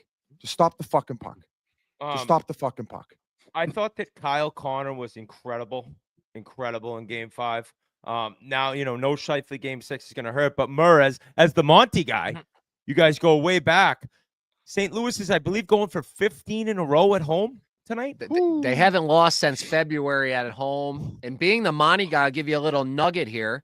He played for the Manitoba Moose, and his assistant coach was Scott Arnett. So they got a little history there. I don't know if they liked each other back then or not. You know, sometimes you don't get along. Well, it's well documented that Mike Commodore hates Scott Arnett. Like he hates his guts. Now, Commodore doesn't necessarily have the best track record with all of his coaches. We know that. That's also well documented. He had him as a head, right, in Columbus? Yeah. Correct. Okay. I had him as an assistant, so it's a little different, you know. Little different. You're playing tummy sticks more with the assistant. You're supposed to be buddy. It's okay to be somewhat friends with the players, but as we got those. So we have the Hellebuck comments. We're gonna roll them here. Yeah, I think this is weird. This is weird to me. I haven't seen these. I've studied goaltending extremely hard. I've probably studied the most out of anyone in this world. So I know I know what to do and how to get my best game. So that's what I'm looking forward to do. And, you know, I got to get 2 days here and, you know, time to bring it in game 5. I mean, yeah, kind of. I think you can look at it both ways, right? Yeah. Right? Like, yes. Yeah. That's why I'm kind of like, this is a guy who Biz going into that. I mean, that interview is obviously before game 5. He's got the weight of the world on his shoulders. And I almost look like that's trying to go back he's acting to like it's a driver's test. I don't know. I think it's like, I'm going to stick to what's made me this good. You know, like the belief in your preparation and how you do things, which at some point when things are going like this bad for him, it's like, what else are you going to do besides you know, stick to your routine? It's like a golfer, like stick to everything you do. But it is odd to say, like, I think I've studied it more than anyone in this world. It's a little braggadocious about being a rocket nerd of goaltending. I mean, that's all I'm saying. So, Bros, you're expecting a game 7 here. Yeah, and he probably gets that question like from the same reporter every day. You tell he's so frustrated, that guy. But yeah, they're not going to lose at home. They haven't lost since February. Why would they lose tonight when Winnipeg's missing their best center? They're, you know, PK guy, power play. He does it all for them. So that's a huge loss. Yeah, I expect the place to be rocking. Monty loves using rocking and rock out and all this. But Friday night, St. Louis, the beers will be flowing. Pronger told us how unbelievable the building was last game. Imagine on a Friday, a little earlier, 7 p.m. out there. All day on the Blues tonight. No questions asked there.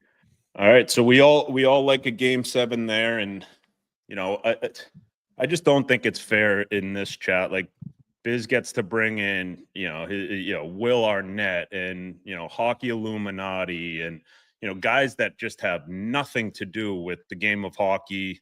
Obviously good characters in this world, but I would like to bring someone in, and I'm going to do that right now.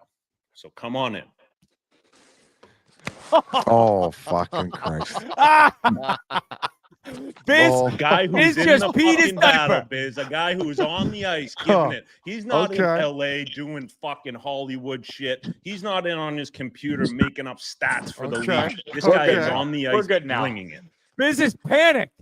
Well, the best thing about this is I have the second worst haircut on this podcast right now. Oh no, did we lose him? Imagine your hairline, just cut him out. Biz, your heart rate must be 180 right now, buddy. What is going on? It must be panic time. Who did we have there for the people listening at home there? Who was that?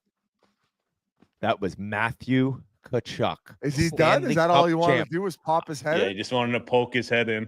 Wow. Yeah, he doesn't have time for you. He just wants to go. He's training. He's just getting ready. Biz, Keith, you want to talk WWE? That was straight up the Stone Cold glass breaking. Oh, there he is. All right, there we go. We're back. I was saying before you left, I'm happy you showed up. I have the second worst haircut on this podcast now. At least I'm happy I got some hair, so I'm all right with it. Matthew, take us. Yeah, go ahead, Biz. You're the guy that's calling this guy out. Like, where were you? The podcast started an hour and 20 minutes ago. You're late, just like your hits. That's not very nice. We're just getting ready. We got some meetings, some business to take care of. So it was a good first day at the rink now, knowing who we're going to play. It was a fun game to watch last night. Kind of crazy. Wasn't expecting it. I guess don't know if I wasn't expecting it or not, but just the way the game was going, you never know how. Looked like it was going to overtime. Maybe we were getting a game 7, but Leafs played well down the stretch, and now we know who our opponent is. So just starting to get ready for them today. So we're good. Nice. Before you start the war with Biz, I want to know, like, did you call Brady? Have you talked to him at all? Try to console him a little bit about his first playoff loss and tell him it's going to be okay?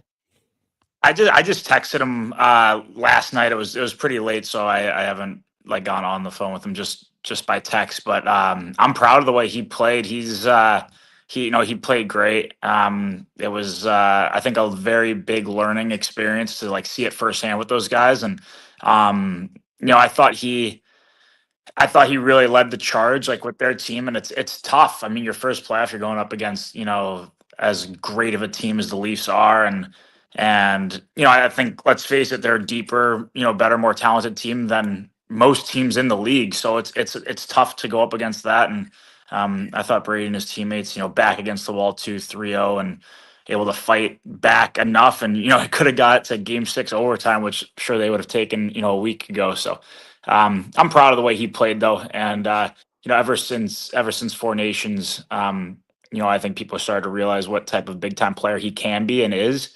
And he was grinding. He's been grinding since Four Nations with stuff too. So I'm just proud of his fight. He's a gamer. So I'm happy with how he played all year. Matt, just talk to us about Brad Marchand. Like, talk about taking a step later in that series. It didn't go very long, but that's exactly what I think Bill Zito had in mind when they brought him in. He has to battle back from injury, as you did as well. But it seems like, just like you, he's found his legs. And how nice is it having him in the room, a guy who's won it before? Is he taking steroids too?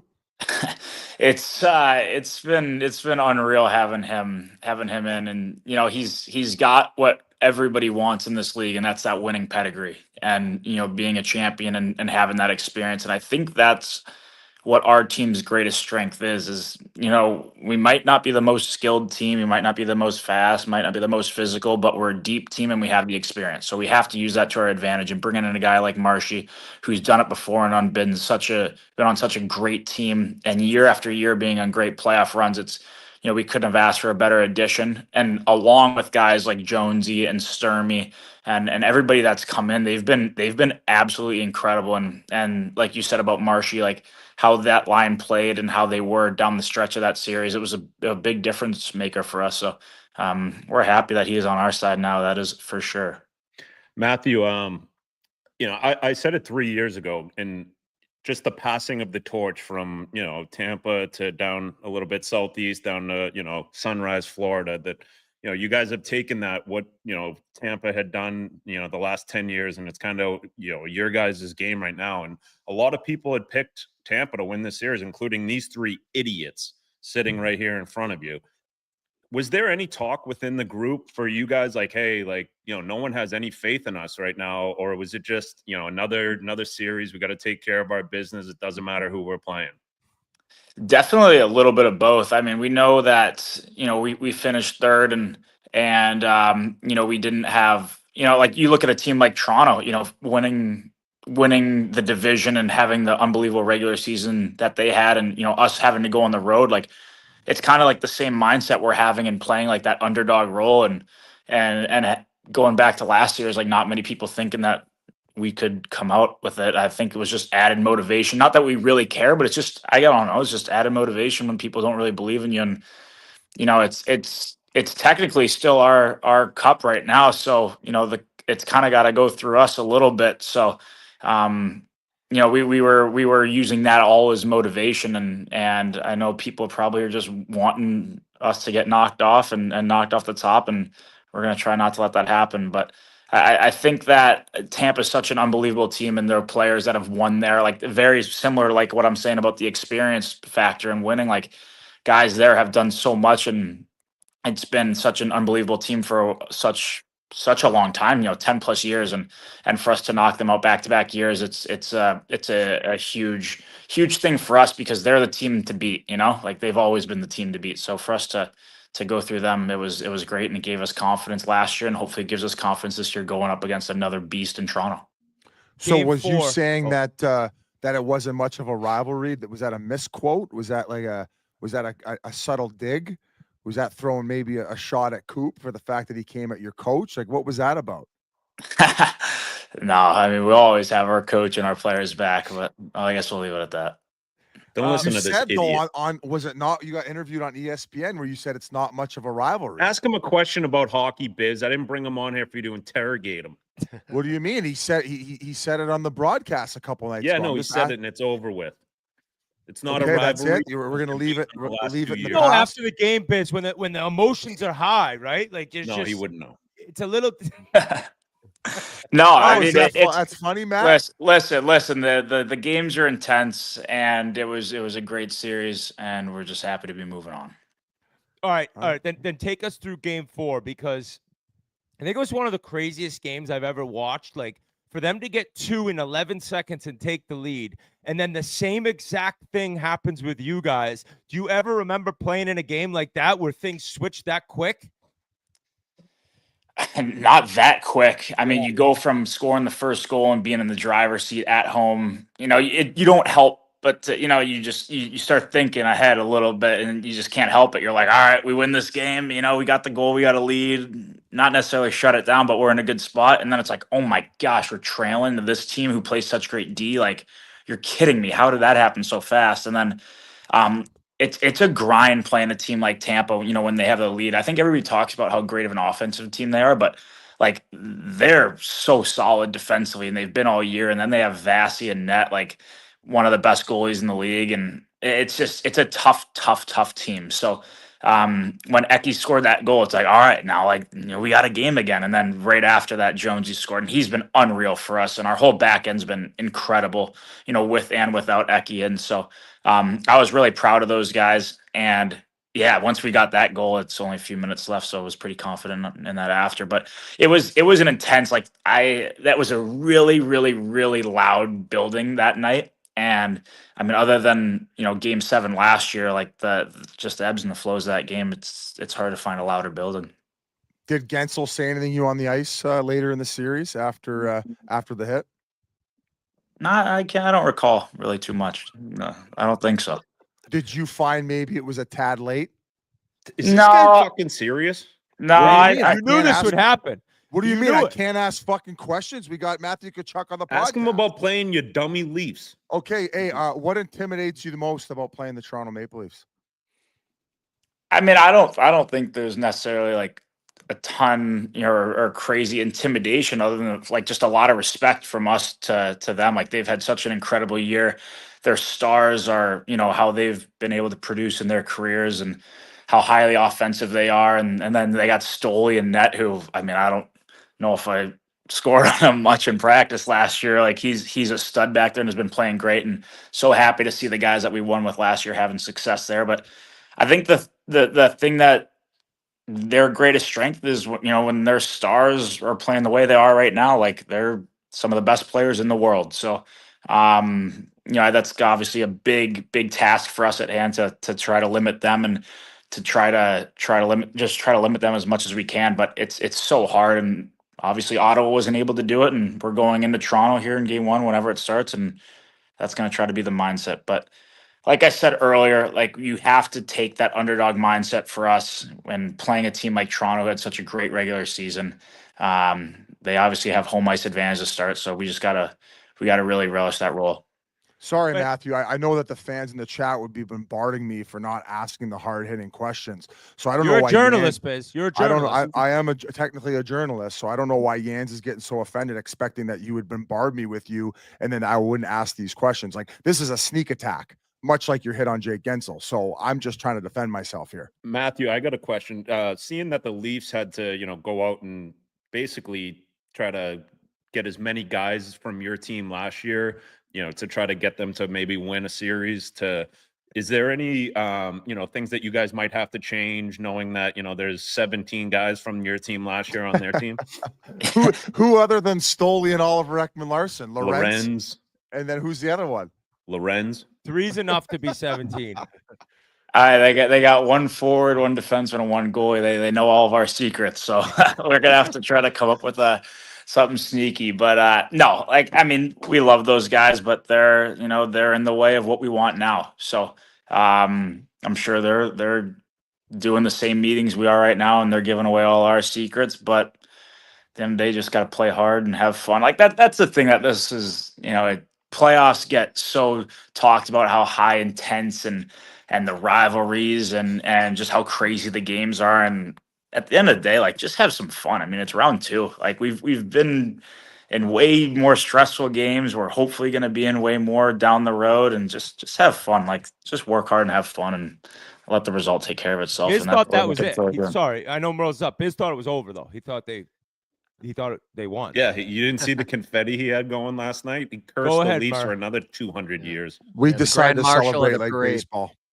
Matthew, we're talking about those meetings. I was wondering if that's still a thing. When I played in the minors, we would go through like a binder, and you had each player it have their hometown, maybe a certain skill, or in your guys' case, maybe something you can chirp him about, to get him off his game? Is that stuff still going on? Yeah, we do it. We haven't done that one yet. Normally we do that one closer to the game one, but yeah, we'll go through their whole lineup, the guys that are, the projected lineup or whatever, and then some of the guys that have been scratched that might get in. Go over the goalie, go over their schemes. But yeah, the one-on-one, like player by player stuff hasn't happened yet, but that will. And I mean, it's more of like if you've played with them, if there's a tendency that maybe guys don't notice, and it could be something as little as be careful of a reverse hit, or he's strong on the some of the simple stuff that everybody sees on TV. It's like, obviously Matthews, incredible shot. Like, nobody has to say that. Everybody pretty much knows that, but it's some of the littler things, and or if guys have done stuff, I don't know, if you can get a guy off his game by something. So that hasn't happened yet, but it will. One of the best ones that I ever heard when you get going through that thing. I think it was Ross Colton, and Frank Vetrano was like, "Yeah, he was my roommate in Providence," and that's all he had. That's like nothing to bring to the table. He just said he was his roommate. But Matthew, I sent you a video the other night at the member guest and all the guys watching the game, and just all the guys going crazy after you guys won. Like, how much pride do you and the rest of the guys take in what you guys have brought to the the fans down here, and just making hockey? Like, I take my dog for a walk at night in between periods, and every house has the games on. It's just so cool. And you guys feel the love from everyone down here?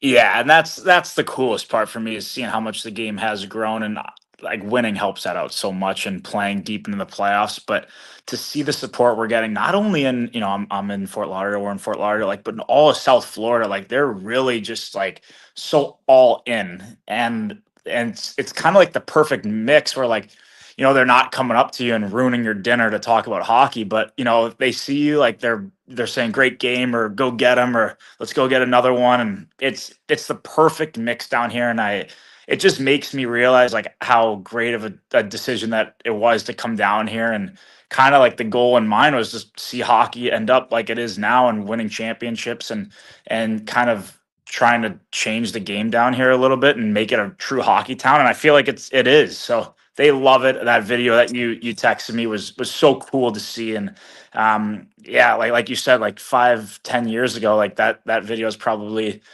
not many people in that video probably know what hockey is. Would have been on. So yeah, it's pretty incredible to see it, and it all comes with success. So hopefully we can keep having some more.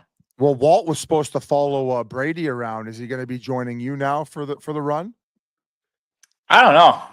I have no clue. He hasn't texted me Get him yet. out of OBs first.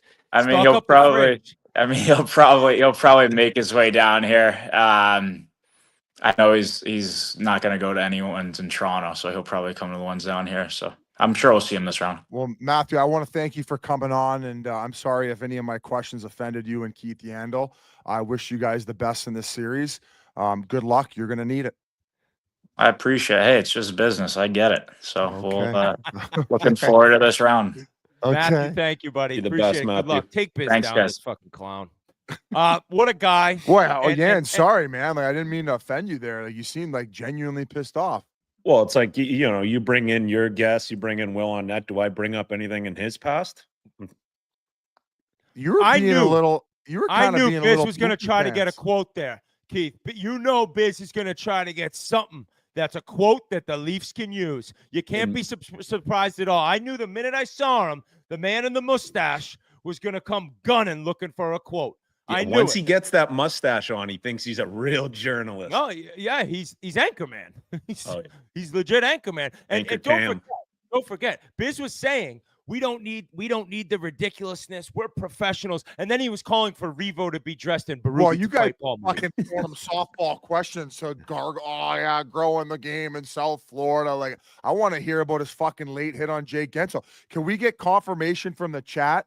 Did you guys want the softball questions, or do you want the real hard-hitting journalism that I brought to that fucking interview? You're welcome.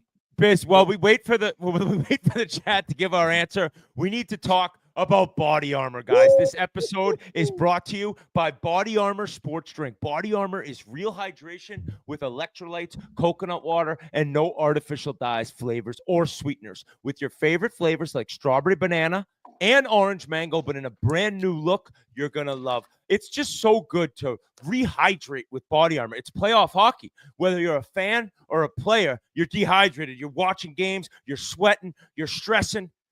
And that's why Body Armor comes in handy whenever you need it. This Body Armor Light, 20 calories. This is peach mango. It's incredible. It's time to rewrite your routine and get rid of the sports drink your grandparents drank. Get your Body Armor today at Walmart or a local grocery store near you. Body Armor. Choose better. Connor McDavid's a Body Armor guy. Austin Matthews, I believe, is a Body Armor guy. Matthew Tkachuk. Matthew Tkachuk's a Body Armor guy. So look at Biz. He went to get his Body Armor. You know, after winning the Stanley Cup last night, Biz is dehydrated. So he's drinking his Body Armor. He's making sure he's ready for the parade. And he brought the hard-hitting questions. I knew the second he came on, I knew this guy was going to try to get a quote. And Biz, you know what? We've been doing this long enough. I respect it. I respect it. Because if somebody from Vegas came on, I think I would have came a gun. Exactly. Exactly. But I respect Matthew. Matthew's not going to give them any bulletin board material. A great surprise attack. Phenomenal. But Matthew came in there as People in the chat were calling me Stephen A. Bissonette. I gotta get the skullet going. I gotta get the shave up here. That's the Whit look. That's the Whit. The hairline just he does it back like the LA Kings defense. That's my hairline. But that leads us, guys, back out west and to Merle's. Merle's has $1,000 18-1 future on the Vegas Golden Knights. And Merle's, you had to be nervous. And I want to shout out Minnesota. What a run, dude. And everything's going to change this summer. You got the Suter buyout gone. You got the Parisi buyout gone. And yes, most of that money goes to Kirill Kaprizov. But I think that Minnesota is in a place right now where the fans can be excited and really happy for the future. But they ran into a wagon, Mur, and your bet's still alive. Yeah, I thought Minnesota was better the whole series. I don't know how Vegas got away with that. The goaltending I thought was better with Minnesota. Kaprizov and Boldy were better than Eichel and Stone, but somehow Vegas, because they got those big D, they have the experience that we've been talking about all show. They've been there. They just hung in there and got the job done. I got this jacket, Vegas is the party. You go to that rink, it's loud. It's not like the yacht club where you wear a blazer. I got the bomber party jacket sent to me as a Vegas ambassador. But yeah, my 18-1, it looked dead. But I think when you do win the Stanley Cup, you do have a series that you're not supposed to win and you get through it. That was hopefully it. And now it's a war between me and your Oilers. It's actually funny that our entire pod right now, our teams are alive. And all three of the four of us have amazing home ice advantage. Like the places that our teams play at, they're nuts. And then the guy with the blazer and the red wine, it's a little bit different. But Biz, into this series, you mentioned already Eichel. Stone was incredible late in that series. He was the hand-eye goal out of midair, the bunt. That is, and then he even had a power move in front. Like he's so big, but he's still able to kind of weasel around out there, similar to Perry. Like you look like you're gonna be able to stop him, and they just have the edge work and the hands. But what did you kind of take away from Vegas ending up getting the job done? I know you were complimentary of Shea Theodore as well. Theodore stepped up big time. I thought that, especially power play wise, Minnesota had a pretty good game plan and taking away the low play, which Vegas had a lot of success in throughout the season. They didn't necessarily have the big bomb up top, and they were a little bit too reluctant to shoot early in the series, where like you saw it with the Theodore goal in Game 6, where Stone's parked out front, just get it there. Pick corners, get it there, and Stone will do a good job of screening, and they're able to finally capitalize. I don't think that there was anything more obvious than the fact that the top line had to compete better against the Kaprizov, Eriksson, Boldy line. Like they were getting chewed apart, right? The other thing that stuck out that surprised me, I would say for more part of the series, I was surprised that I thought that Minnesota's depth was better.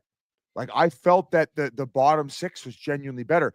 Although Howden towards the back end of the season. He's a He gamer. finally looked a lot like he did during the regular season, getting his career high in goals. So the fact that Howden finally came out of his shell like the regular season paid dividends towards the back half. But couple costly errors for Minnesota. Like they don't, just like LA going against Edmonton, they didn't have the luxury of making these types of mistakes and pulling through. Vegas did. Edmonton did, where they could balk and fuck up and then still recuperate. Where that offside goal that Nyquist didn't drag a leg, like that was colossal. That was a 3-2 Minnesota series lead going back to Vegas, or going back to Minnesota to close out at home. And just maybe some blunders on the back end, like that one face-off where Middleton doesn't get the clear and then he's in front and loses track of it and it ends up in the back of his net. So like just really fumbled the bag a little bit. And I was hoping that Z Bouillon would make a little bit more of an impact. He ends up taking the 4-minute minor in which they score on penalty kill, can't get it done. Then Rossi, the next game, game 6, he takes a 4-minute minor that they score on. So costly penalties towards the end, and just couldn't get the fucking job done without those mental mistakes. So credit to Vegas. Good teams find a way, especially when they're not at their best. I expect a way better Vegas team, but I also expect a way better Edmonton team. So this is going to be an unbelievable series. We have Jack Eichel against Connor McDavid, the number 1 and 2 pick, going back at it. Like these guys are competitive as fuck. Like these guys are the most competitive people on the planet. So the fact that we have that series, then potentially like a Dallas, Colorado and versus Winnipeg, it's looking like great series. You got the Battle of Florida with going against Toronto, and then that other series in Carolina, Washington. Like I think our series here are incredible going into the top 8 teams. Incredible. Yeah. I got to bring this up. Wild fans. Oh, I feel so bad for you. This stat is insane. The Minnesota Wild are the first team in Major League Baseball, NBA, NFL, or NHL history to make the playoffs 8+ times in a 10-year span, but lose in the opening round every single in all of the sports. All the sports combined, nobody's made the playoffs in a 10-year span 8+ times and lost every year in the first round. And what really, really sucked about this one, it was a final goodbye to one of the best ambassadors the league has ever seen, Marc-Andre Fleury. And God, did I want him to get the win when he came in there in Game 5. I mean, he comes in, he has a chance to get the W. Brett Howden scores a beautiful goal. I think there was discussion about John Merrill kind of leaving the front of the net, but then John Hines said it wasn't on him. It was an earlier breakdown. Nonetheless, to see Flower get a win, it would have been nuts.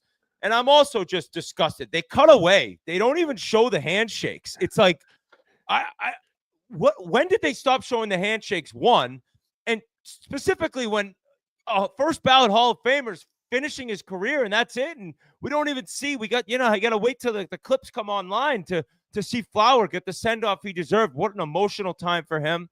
But I don't know who wants to take it. Just kind of what you think about Flower finally be done. Well, I drove him to his first game, so I'd like to jump in first and, congratulate him. Now Merle's going to take credit for his whole career. Taking more credit for people's success. Hey, he doesn't get to that first game safe. Who knows what happens? But he ends up in Cape Breton pumping gas, possibly. Got him there. But, yes, and I just like that the part you did see eventually on the internet where he gives the quick wave and he's like, all right, I'm out of here. He was probably breaking down. He wanted to go. But, yeah. I would like to see those TVs go to a split screen for the handshake. If they do, the game hadn't even started yet. I know. And the same later on. Like I'm going to get ahead of it here. I'm going to use this again. Mark this clip, Biz. So when TNT uses my idea again, when the guys get handed the Stanley Cup in June, cut to the interviews, but have 2 screens going so you get to see each player raise the Stanley Cup properly. First ever State of the Union address happened on the Game Notes podcast. I don't know if you guys do that. Thank God for the Game Notes podcast, or I would never do numbers because it's not like my fucking videos I take selfie style aren't getting fucking 10,000 shares. It wasn't the concept. I was joking about calling it the Leaf State of the Union address. Oh, okay. I'll say about Fleury, Whit, and obviously what he's done on the ice, being, one of the best goalies in the league for the last 20 years, great ambassador for the game. But what really like sticks out to me is the year that he got pulled and Murray was the guy, and he was just such a good teammate. And I thought it was such a good lesson for, I mean, even me, I was still in the league when that happened, just being a good teammate for it. I thought everyone in the league saw that and was like, okay, it's not about yourself. I think little kids growing up, you see that it's not about you, it's about the team. Just what he had every single right to, bitch and complain. And, and then he gets put on, not waivers for the expansion draft. So, and just zero complaints ever. Just the guy that it just seemed, and I never played with him like you guys did, but just the guy that just seemed happy to be in the NHL, to be at the rink, to be part of the greatest league in the world. And, but I just think obviously his numbers and everything speaks for itself, but just from the outside looking in, the way that, he looked as a teammate and how much he respected the league. That's kind of what, sticks out most to me. And, a fierce competitor too, but he was a fun guy, like a fun guy to be around, a fun guy to play against. He's chirping, he's yelling in his crease, he's having fun. And I can't think of a goalie that is as good as him, and obviously a first ballot Hall of Famer, that was a guy that was a jokester in the locker room, a guy that was talking to guys before the game. Yeah, a jester in the room. And, normal. Yeah, normal. A normal. And most goalies are normal except for on game days, but it seemed like he was like that every day. And I would imagine that's going to translate into more goalies being like that and seeing how he, handled himself on and off the ice. And he definitely left a lasting impression on this league for the eternity of time. Yeah, that's what I'm most impressed with. Excuse me, just the fact that he could wear both hats. Like be the silly guy and be the great team locker room guy where, you have an 82 game season, a lot of doldrums, a lot of like, oh God, we're going to the rink today. We're going to go practice. Like, I know it's the NHL and everybody should be jazzed up every day. Well, that's not the case. Right. But the fact that he would go to the rink, put a smile on everybody's face, fuck around, and then play to the level that he played to for as long as he did. Absolutely remarkable. Undeniably, he's a Hall of Famer, first ballot. And what a fucking run, boys. I don't think there'll ever be another Marc-Andre Fleury or anyone near what his character and what he's about. But hell of a ride, and can't wait to get him on the podcast. I also will always think of, when I think of Marc-Andre Fleury, I'm thinking of the yellow pads. Maybe that's crazy. It's 20 years ago. But he came into the league as the first overall pick in the greatest draft of all time. And he had those yellow pads. He was a rock star from the beginning. So incredible to see. And congratulations to him. Little breaking news here. Victor Hedman, he played with a broken leg throughout the playoffs. Not ideal. Just classic NHL warrior type things right there. So what else do we have? Oh, Montreal. I was going to say one more thing on Fleury and those yellow pads is I remember him, and it's for goalies out there. He was the guy, he would never let an extra puck go in the net. If there was a rebound, he was diving to get it. And then remember when you were like a jerk off and you're standing in the line waiting and you would try to score from like the corner? It's almost like he had an extra eye. He would be playing the real shot, but then see you trying to sneak that in. He would dive over and get it.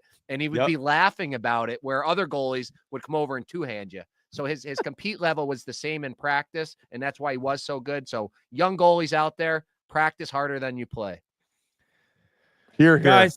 The Washington Capitals are quite possibly for real. I've been completely wrong on them. I think going back to the first week of November after their start, I'm like, this will cool off. And then you get to Christmas time. I don't know if they'll keep it up. And they have not slowed down one bit. And we've talked a lot about the locker room and some of the videos that have come out about Carberry addressing this team and the way the team gets along. And yes, every team that's in the Elite Eight that's still playing, they're close-knit rooms. But this team with the Ovi goal chase and then getting the job done against Washington. And my main takeaway from the series is Tom Wilson. And maybe there's way other factors that people think about, but it's like they have this unicorn that completely flipped that series on its head in Montreal. Game 3, it was madness. They lose the game, but he's the fight on the bench. Game 4, he buries Carrier, who ends up playing Game 5. Stick taps to him. But they have a guy who, when the playoffs come, is legit petrifying to play against. and they have Dylan Strome, and they have Chychrun scoring big goals. And Biz, I don't know what you think. Like, were you as wrong as I was on Washington, or were you not really as hard on them as I had been? No, I picked Carolina going to the Eastern Conference Finals before playoffs had begun. I didn't think Washington were frauds per se. I just was like, I don't know if they can sustain what they did during the regular season. I feel like maybe there's some flaws we don't know about in that lineup that are going to get exposed. And I am going to be changing my pick. I think that Washington is going to win that series. And for the reason that you just mentioned, where you have a guy like Tom Wilson, Carolina especially, like at least Montreal, they had Anderson, like someone who could remotely stand up to him, where I don't know, man. I look to a guy like Brent Burns. I look at that as being the only guy who really wouldn't be that intimidated by Tom Wilson. And maybe Jordan at a certain point, Jordan Stahl, right? Yeah, like I was thinking of him. By him. I was thinking of him too, but he's a pretty even keel, calm demeanored player who they're going to need on the ice, shutting down top lines and trying to prevent teams from scoring, where I don't necessarily want him involved in that type of bullshit. There's a fine line. I don't think I've ever seen the wires cross on Jordan Stahl. Like, I just don't know if that's in him, but maybe in order to get to the next step and the next level, those guys have to find it. And maybe they do it collectively as a group. I have definitely been very impressed with Svetch. Do I want him fighting Tom Wilson? Absolutely not. We saw how the Ovi experiment went. He should just keep scoring goals the way he's been going. But I think that Tom Wilson as the X factor is going to be something very, very difficult to contain for a team who doesn't have anything remotely close to toughness. Like, this is not a tough team. It's a team that comes at you, 4 lines, 6D. They get help from both goaltenders. I also think that if they have any chance, they need Anderson playing the way he was before he got ran by Timo Meier. That's another thing too. I think the shot volume, I don't know, but the shot volume is going to come from Carolina. We know that. But for how big Washington is, I don't know if they're going to be able to get to the inside like they were in the last round against New Jersey. So it's going to be tough sledding for the Carolina Hurricanes. We're going to really find out what they're made of. But I think this is going to be a very good matchup. But I do have Washington winning this in 6 games. Guys, we do have a little breaking news here. We just received this email, and it's in regards to the Washington Capitals, and I'd like to read it to you guys. Hi there. Hope you're doing well. I'm on the management team for Juicy J and Project Pat, and we've worked closely with the Washington Capitals as Alexander Ovechkin loves Bands or Make Her Dance track. We've received a ton of inquiries having the guys on Spittin Chiclets, and I'm reaching out to see if there's any interest for the guys coming on. Juicy J, boys. Hey, Foles. That has Foles written all over it. That is such a Foley email. Wait, do you remember our night with 3-6 Mafia at Ross's bachelor party in Vegas? They were there? Yeah. Juicy J. Yeah, it was the whole crew. We'd have to have Keith do the whole interview. I mean, I just keep saying Bands and Make Her Dance. Bands and I'll just keep saying that over and over. So how'd you get your start? It's like, I was slinging dope. Selling dime bags on the corner. Hey, but Biz, I got shot at, and I said, I need to change career path. So I started spitting, dog. Biz, to your point, I think if you don't think Tom Wilson's going to be in the crease every single time against Freddie Anderson, knowing, his history of, not willing to, play through some injuries, he's going to be in that blue paint all series long. If Freddie's playing, do we know if he's playing with? He was at skate this morning. Pasha just mentioned that he's at morning skate this morning. I don't think Tkachuk's going to get it done, boys. No, and I wonder even if Anderson can. I like Washington in this series. I just feel like Carolina they're a great team. They're an awesome team, but I've kind of flipped on the Capitals. And man, you look at like Leonard hasn't scored, but he's been really good. Like Mangiapane, like they have depth. I mean, Protas comes back. He's kind of playing on the 4th line because Bolivier's been so good with Ovi and Strome, right? And then it's just like, I think it's the physicality of Washington, what they could do. They can wear you down. Now, let's say this, Carolina's faster. Carolina plays with more speed, like not just, without the puck, like with the puck, they're moving it quicker.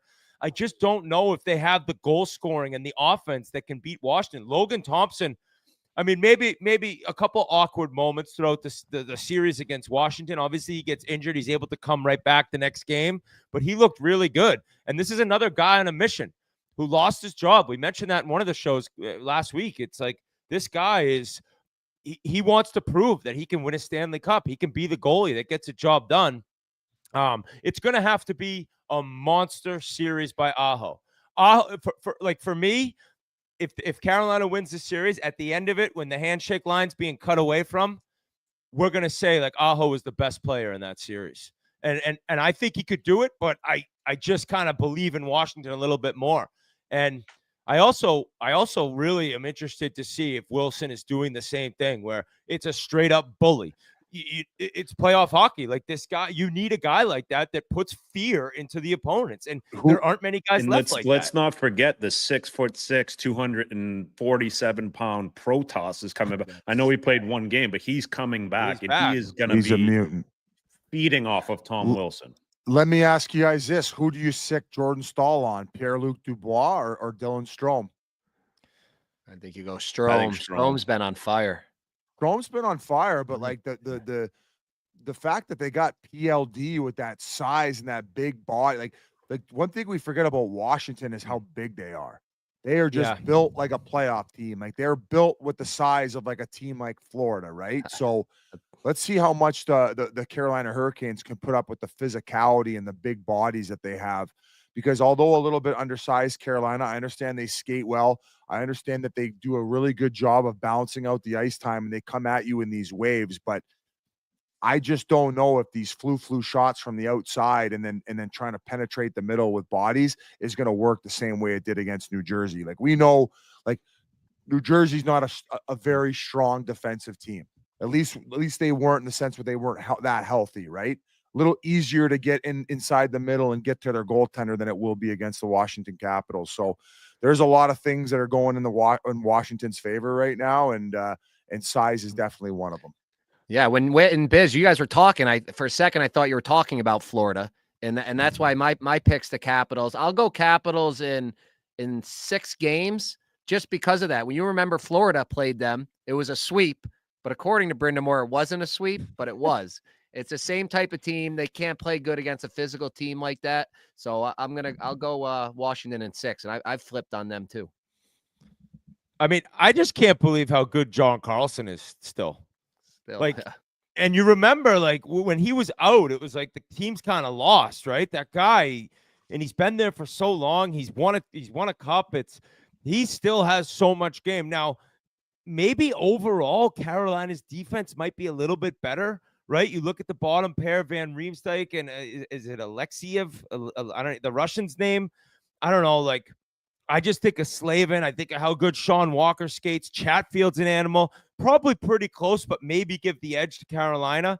But then up front, I just think that Washington's they're bigger, they're stronger, and they're overall deeper than Carolina. I think it could go 7 games, but I do have Washington getting it done. Biz, do you have your prediction? You already gave him, Keith. I already gave Washington in 6. Sorry. Yeah, I think it all depends. I'd like to know if Freddie's playing. I think it all depends on whether he's playing. If he's not playing, I think they do it in 5. I think Washington beats him in 5. If Freddie's playing and he's playing well, I think Washington beats him in 6.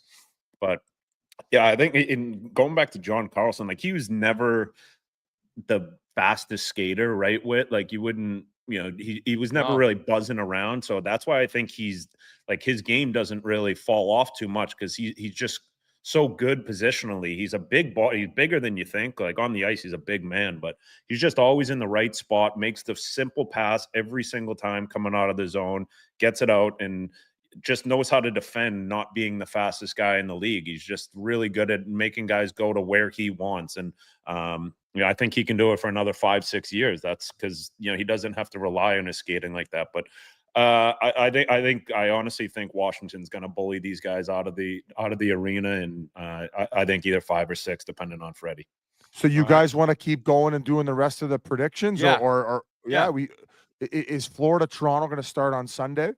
Now, I was going to actually ask Tkachuk if he didn't know. Told yet.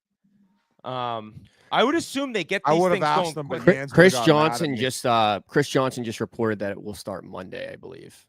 Why don't we wait? Why don't we wait for Monday's show, do it live, and do those predictions, and we can go through what we think. I don't think we should do them now. I think that Washington-Carolina series is actually starting on Sunday. I believe that we will have the game on TNT Sunday if Winnipeg closes out in St. Louis, because we have that game Sunday at 8:00 p.m. Eastern time. And if that game obviously is not happening, I believe we're going to switch to Washington-Carolina. So as far as Edmonton and Vegas, I believe that's not starting till at least Monday. Mm-hmm.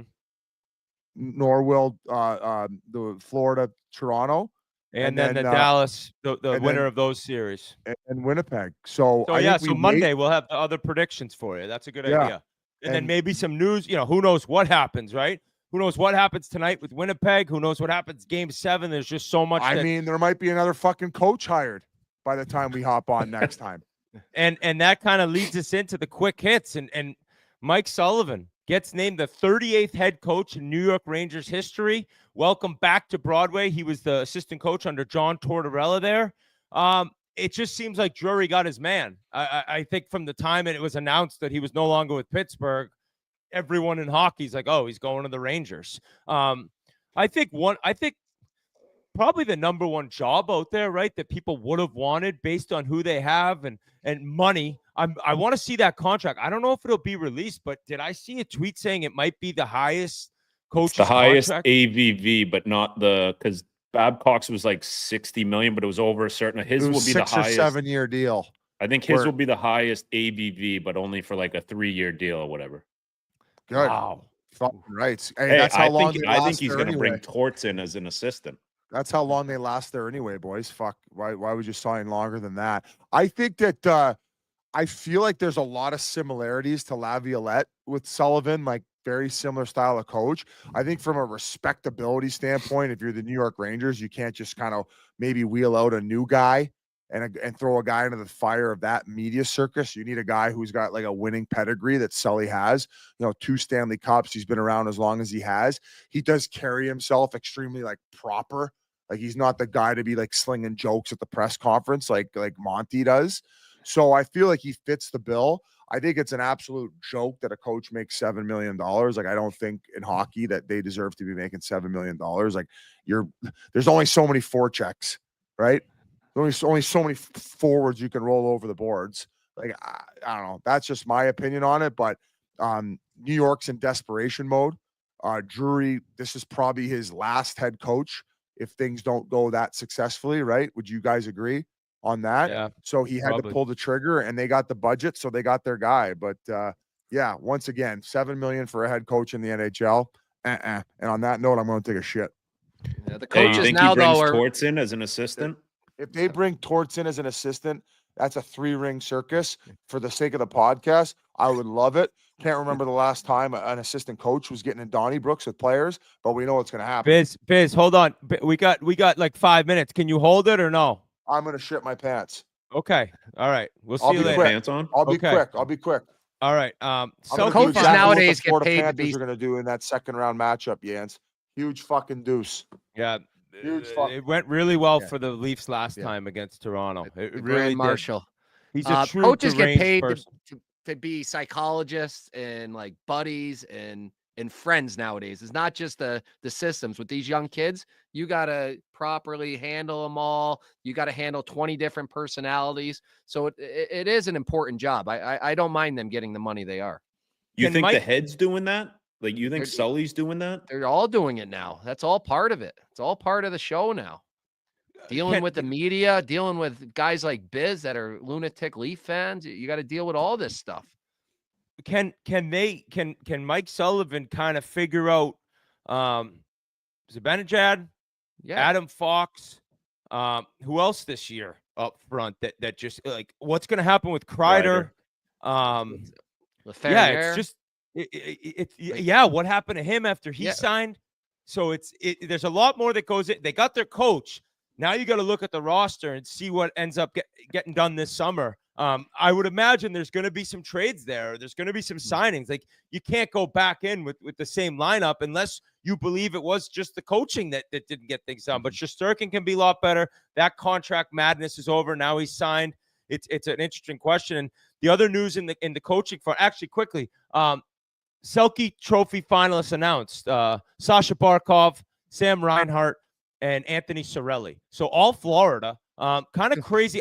I quickly maybe look up AI. Like, have two players from the same team ever been named Selke finalists? Like, I thought Eichel was going to be in on that maybe this year. He played such a good game, like 200 feet everywhere, a ton of points, and so first time since 2007. Could you guys Draper? pick? Nope. You got the team. Datsuk and Zetterberg. Yes, that makes sense. That's when you know you're a great defensive team. Look at Florida; you got two guys up for the top defensive forward league award. Like that's wild to see. Rick Tocchet is officially done in Vancouver. That's kind of why I hope Biz would hang around. But he is close personal friends with him. I think he hates every other coach except for Talk. Yeah, besides the money, which obviously like he's probably going to make more. Although the reports were Vancouver offered him a pretty big deal. I think it's the madness of Vancouver, and that's no offense to the Canucks or the fan base, but it's crazy there. It's very similar to Toronto, the up and down roller coaster, and what he just went through this year. I mean, the Miller Pettersson thing, the team going from Game 7 in the second round last year to missing the playoffs. It's just so much noise there that I just picture a guy being like, I got 10 teams that want to hire me. Like, I don't really need this. And it sounds like a slap in the face to Vancouver the way I'm saying it, but I just think he's kind of over it. Like, it's a hard thing to coach in Canada. There are expectations, there is ridiculous amounts of media, and there's all these things that go into maybe looking into another job somewhere else in the league and just trying and testing yourself in a different city. What do you got? Travel. So I think everyone keeps saying Philly, but it sounds like Philly is pretty far along with Pat Ferschweiler, who was the Western Michigan coach this year, played with Jonesy at Western Michigan a few years back in the day. So where do you guys think Tocchet ends up if Philly's not the team? I think he ends up right next to Biz on TNT. Really? So that's you saying you've kind of been mentioning he might just be over the coaching and want the makes good money and maybe a little, but you have to sit next to Biz. Yeah, I know. No, I don't know. I know it just seems like you just said about the media circus and like all the shit that happened around that team this year, and even now, like you see. Is Besser going to be back? Is Quinn Hughes, like now there's talks of Quinn Hughes going to go to Jersey. Like just the whole mental mind games of that, like it's got to eat away at you. And as a coach too, like you're hearing it all. You have to answer all the questions. In my opinion, it would just be like, oh my God, what did I get myself into? And then his first year obviously went great. He's an unbelievable coach. He could coach anywhere he wants and be great at it. But I feel like it would just be like it's every day you're dealing with putting out fires and dealing with the outside noise. Because as much as you say the players try to, not listen to the outside noise, the coaches kind of have to, right? Yeah, you're hearing it. Having to deal with that, it's got to get old and it's got to wear on you throughout a 82 game season. That's why you got to pay him the $7 million now.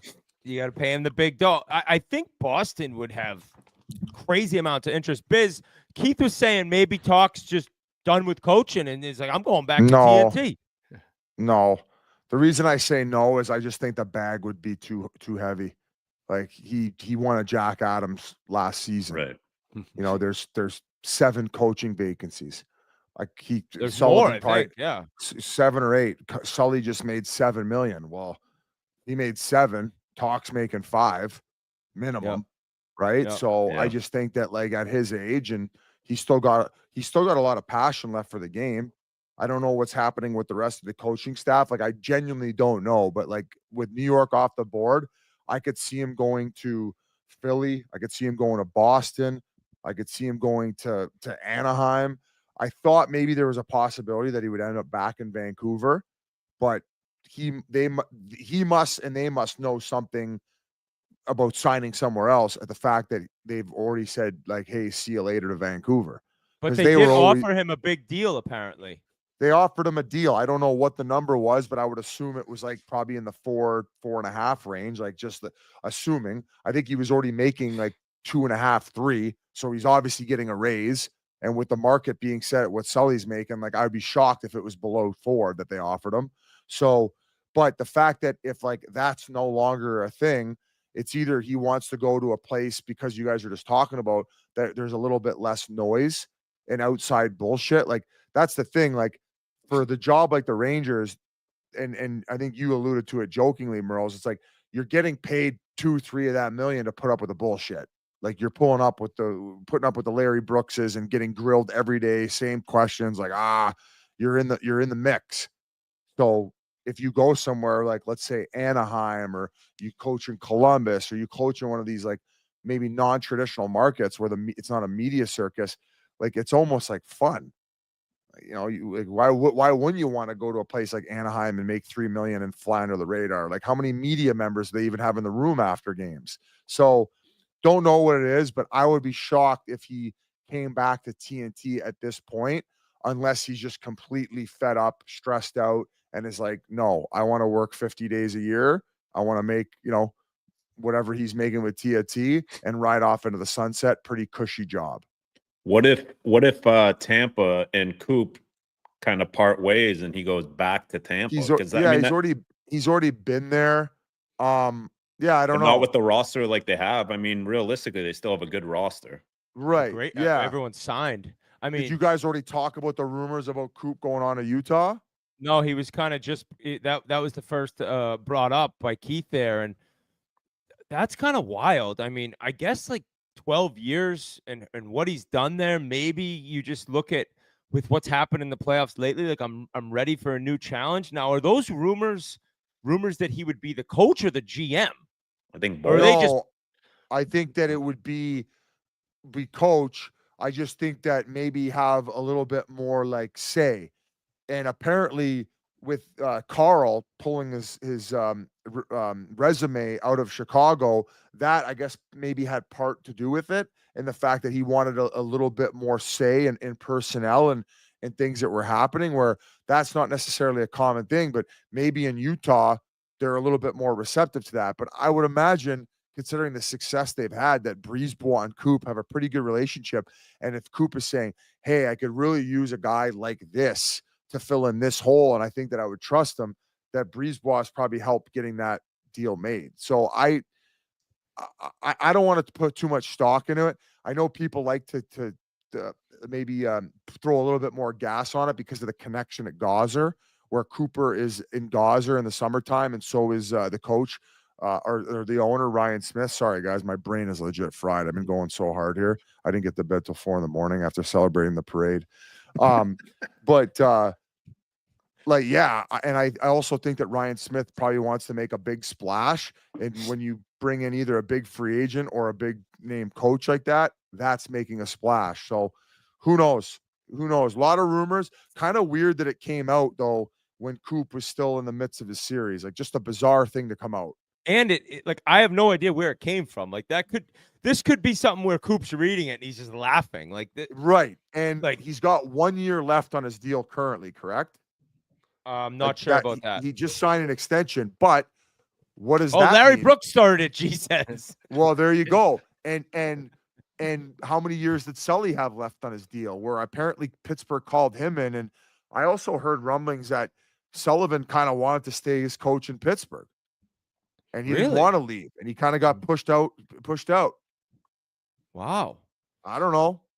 I mean, it makes sense. Dubas wants to bring in his own guy that he can kind of have a relationship with. And you see a world where Keith gets canned in New Jersey? No, based on the injuries, and no, it just signed longer deal. No, I don't.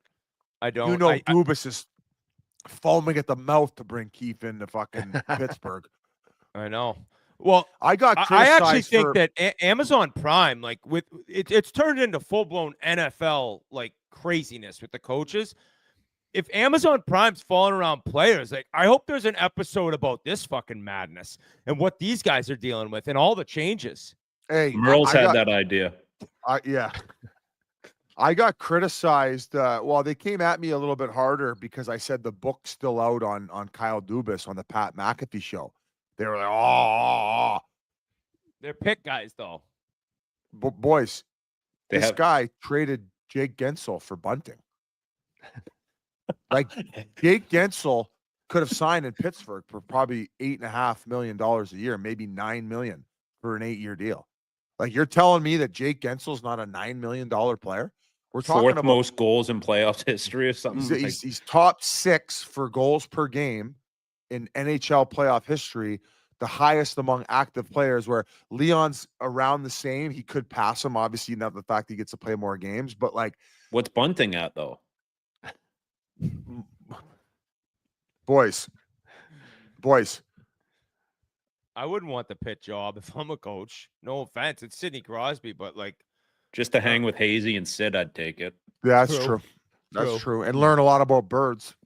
Go bird watching with Sid. Go bird watching with Sid. I was doing a Hey, different shout type of out bird Kevin watching. Hayes too for I think not realizing that any of us played in the NHL. An all-time line by Keith, like when he's asking us, "Hey, you ever been to a game in St. Louis?" Yeah, dude. And pounding about 60,000 milligrams of melatonin before he came on the pod, where I don't even know if he said 6 words. He's got those nerves of the baby coming. We'll give him that one. We'll give him that pass, Biz. I thought he was great. All right. All Well, right. if he's going to join the pod when he retires, he's going to have to be a little bit more electric than that. What a first round, and we're still not done.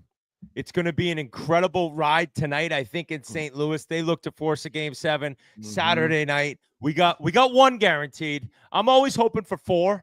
I know that's a lot to ask, but 4 is the dream. You need 1, no minimum, game 7 first round. So hopefully we get to 2.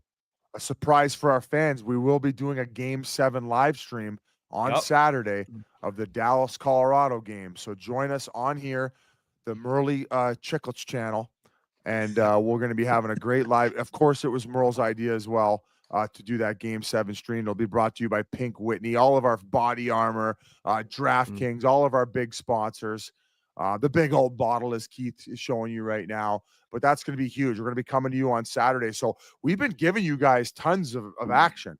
We've given you the Monday and Friday Chiclet shows, the game notes on Wednesdays. We're going to be coming at you with a Saturday stream the flagship show, game notes, the flagship show that started it all. In on Monday and Friday, the flagship show that started it all. And we're going to be doing next week 2 pods again, along with the 1 game notes on Wednesday, and then 1 more the following week, which we've just added because the playoffs have been insane. We're going to be going to all the way till the end of the second round with 2 per week and then 1 with game notes. So keep joining us, subscribe. We love you guys. Keep joining on the chat. And I don't really have much else to say, guys, other than fucking go Leafs, go bitches. We'll see you Monday morning. Loyal to the oil. We are all happy men right now, but it's about to get ugly between us. So thank you so much for tuning in. Thank you to Will Arnett. Thank you to Matthew Tkachuk. And thank you to all our sponsors. We'll see you guys Monday. Peace. Love you, boys.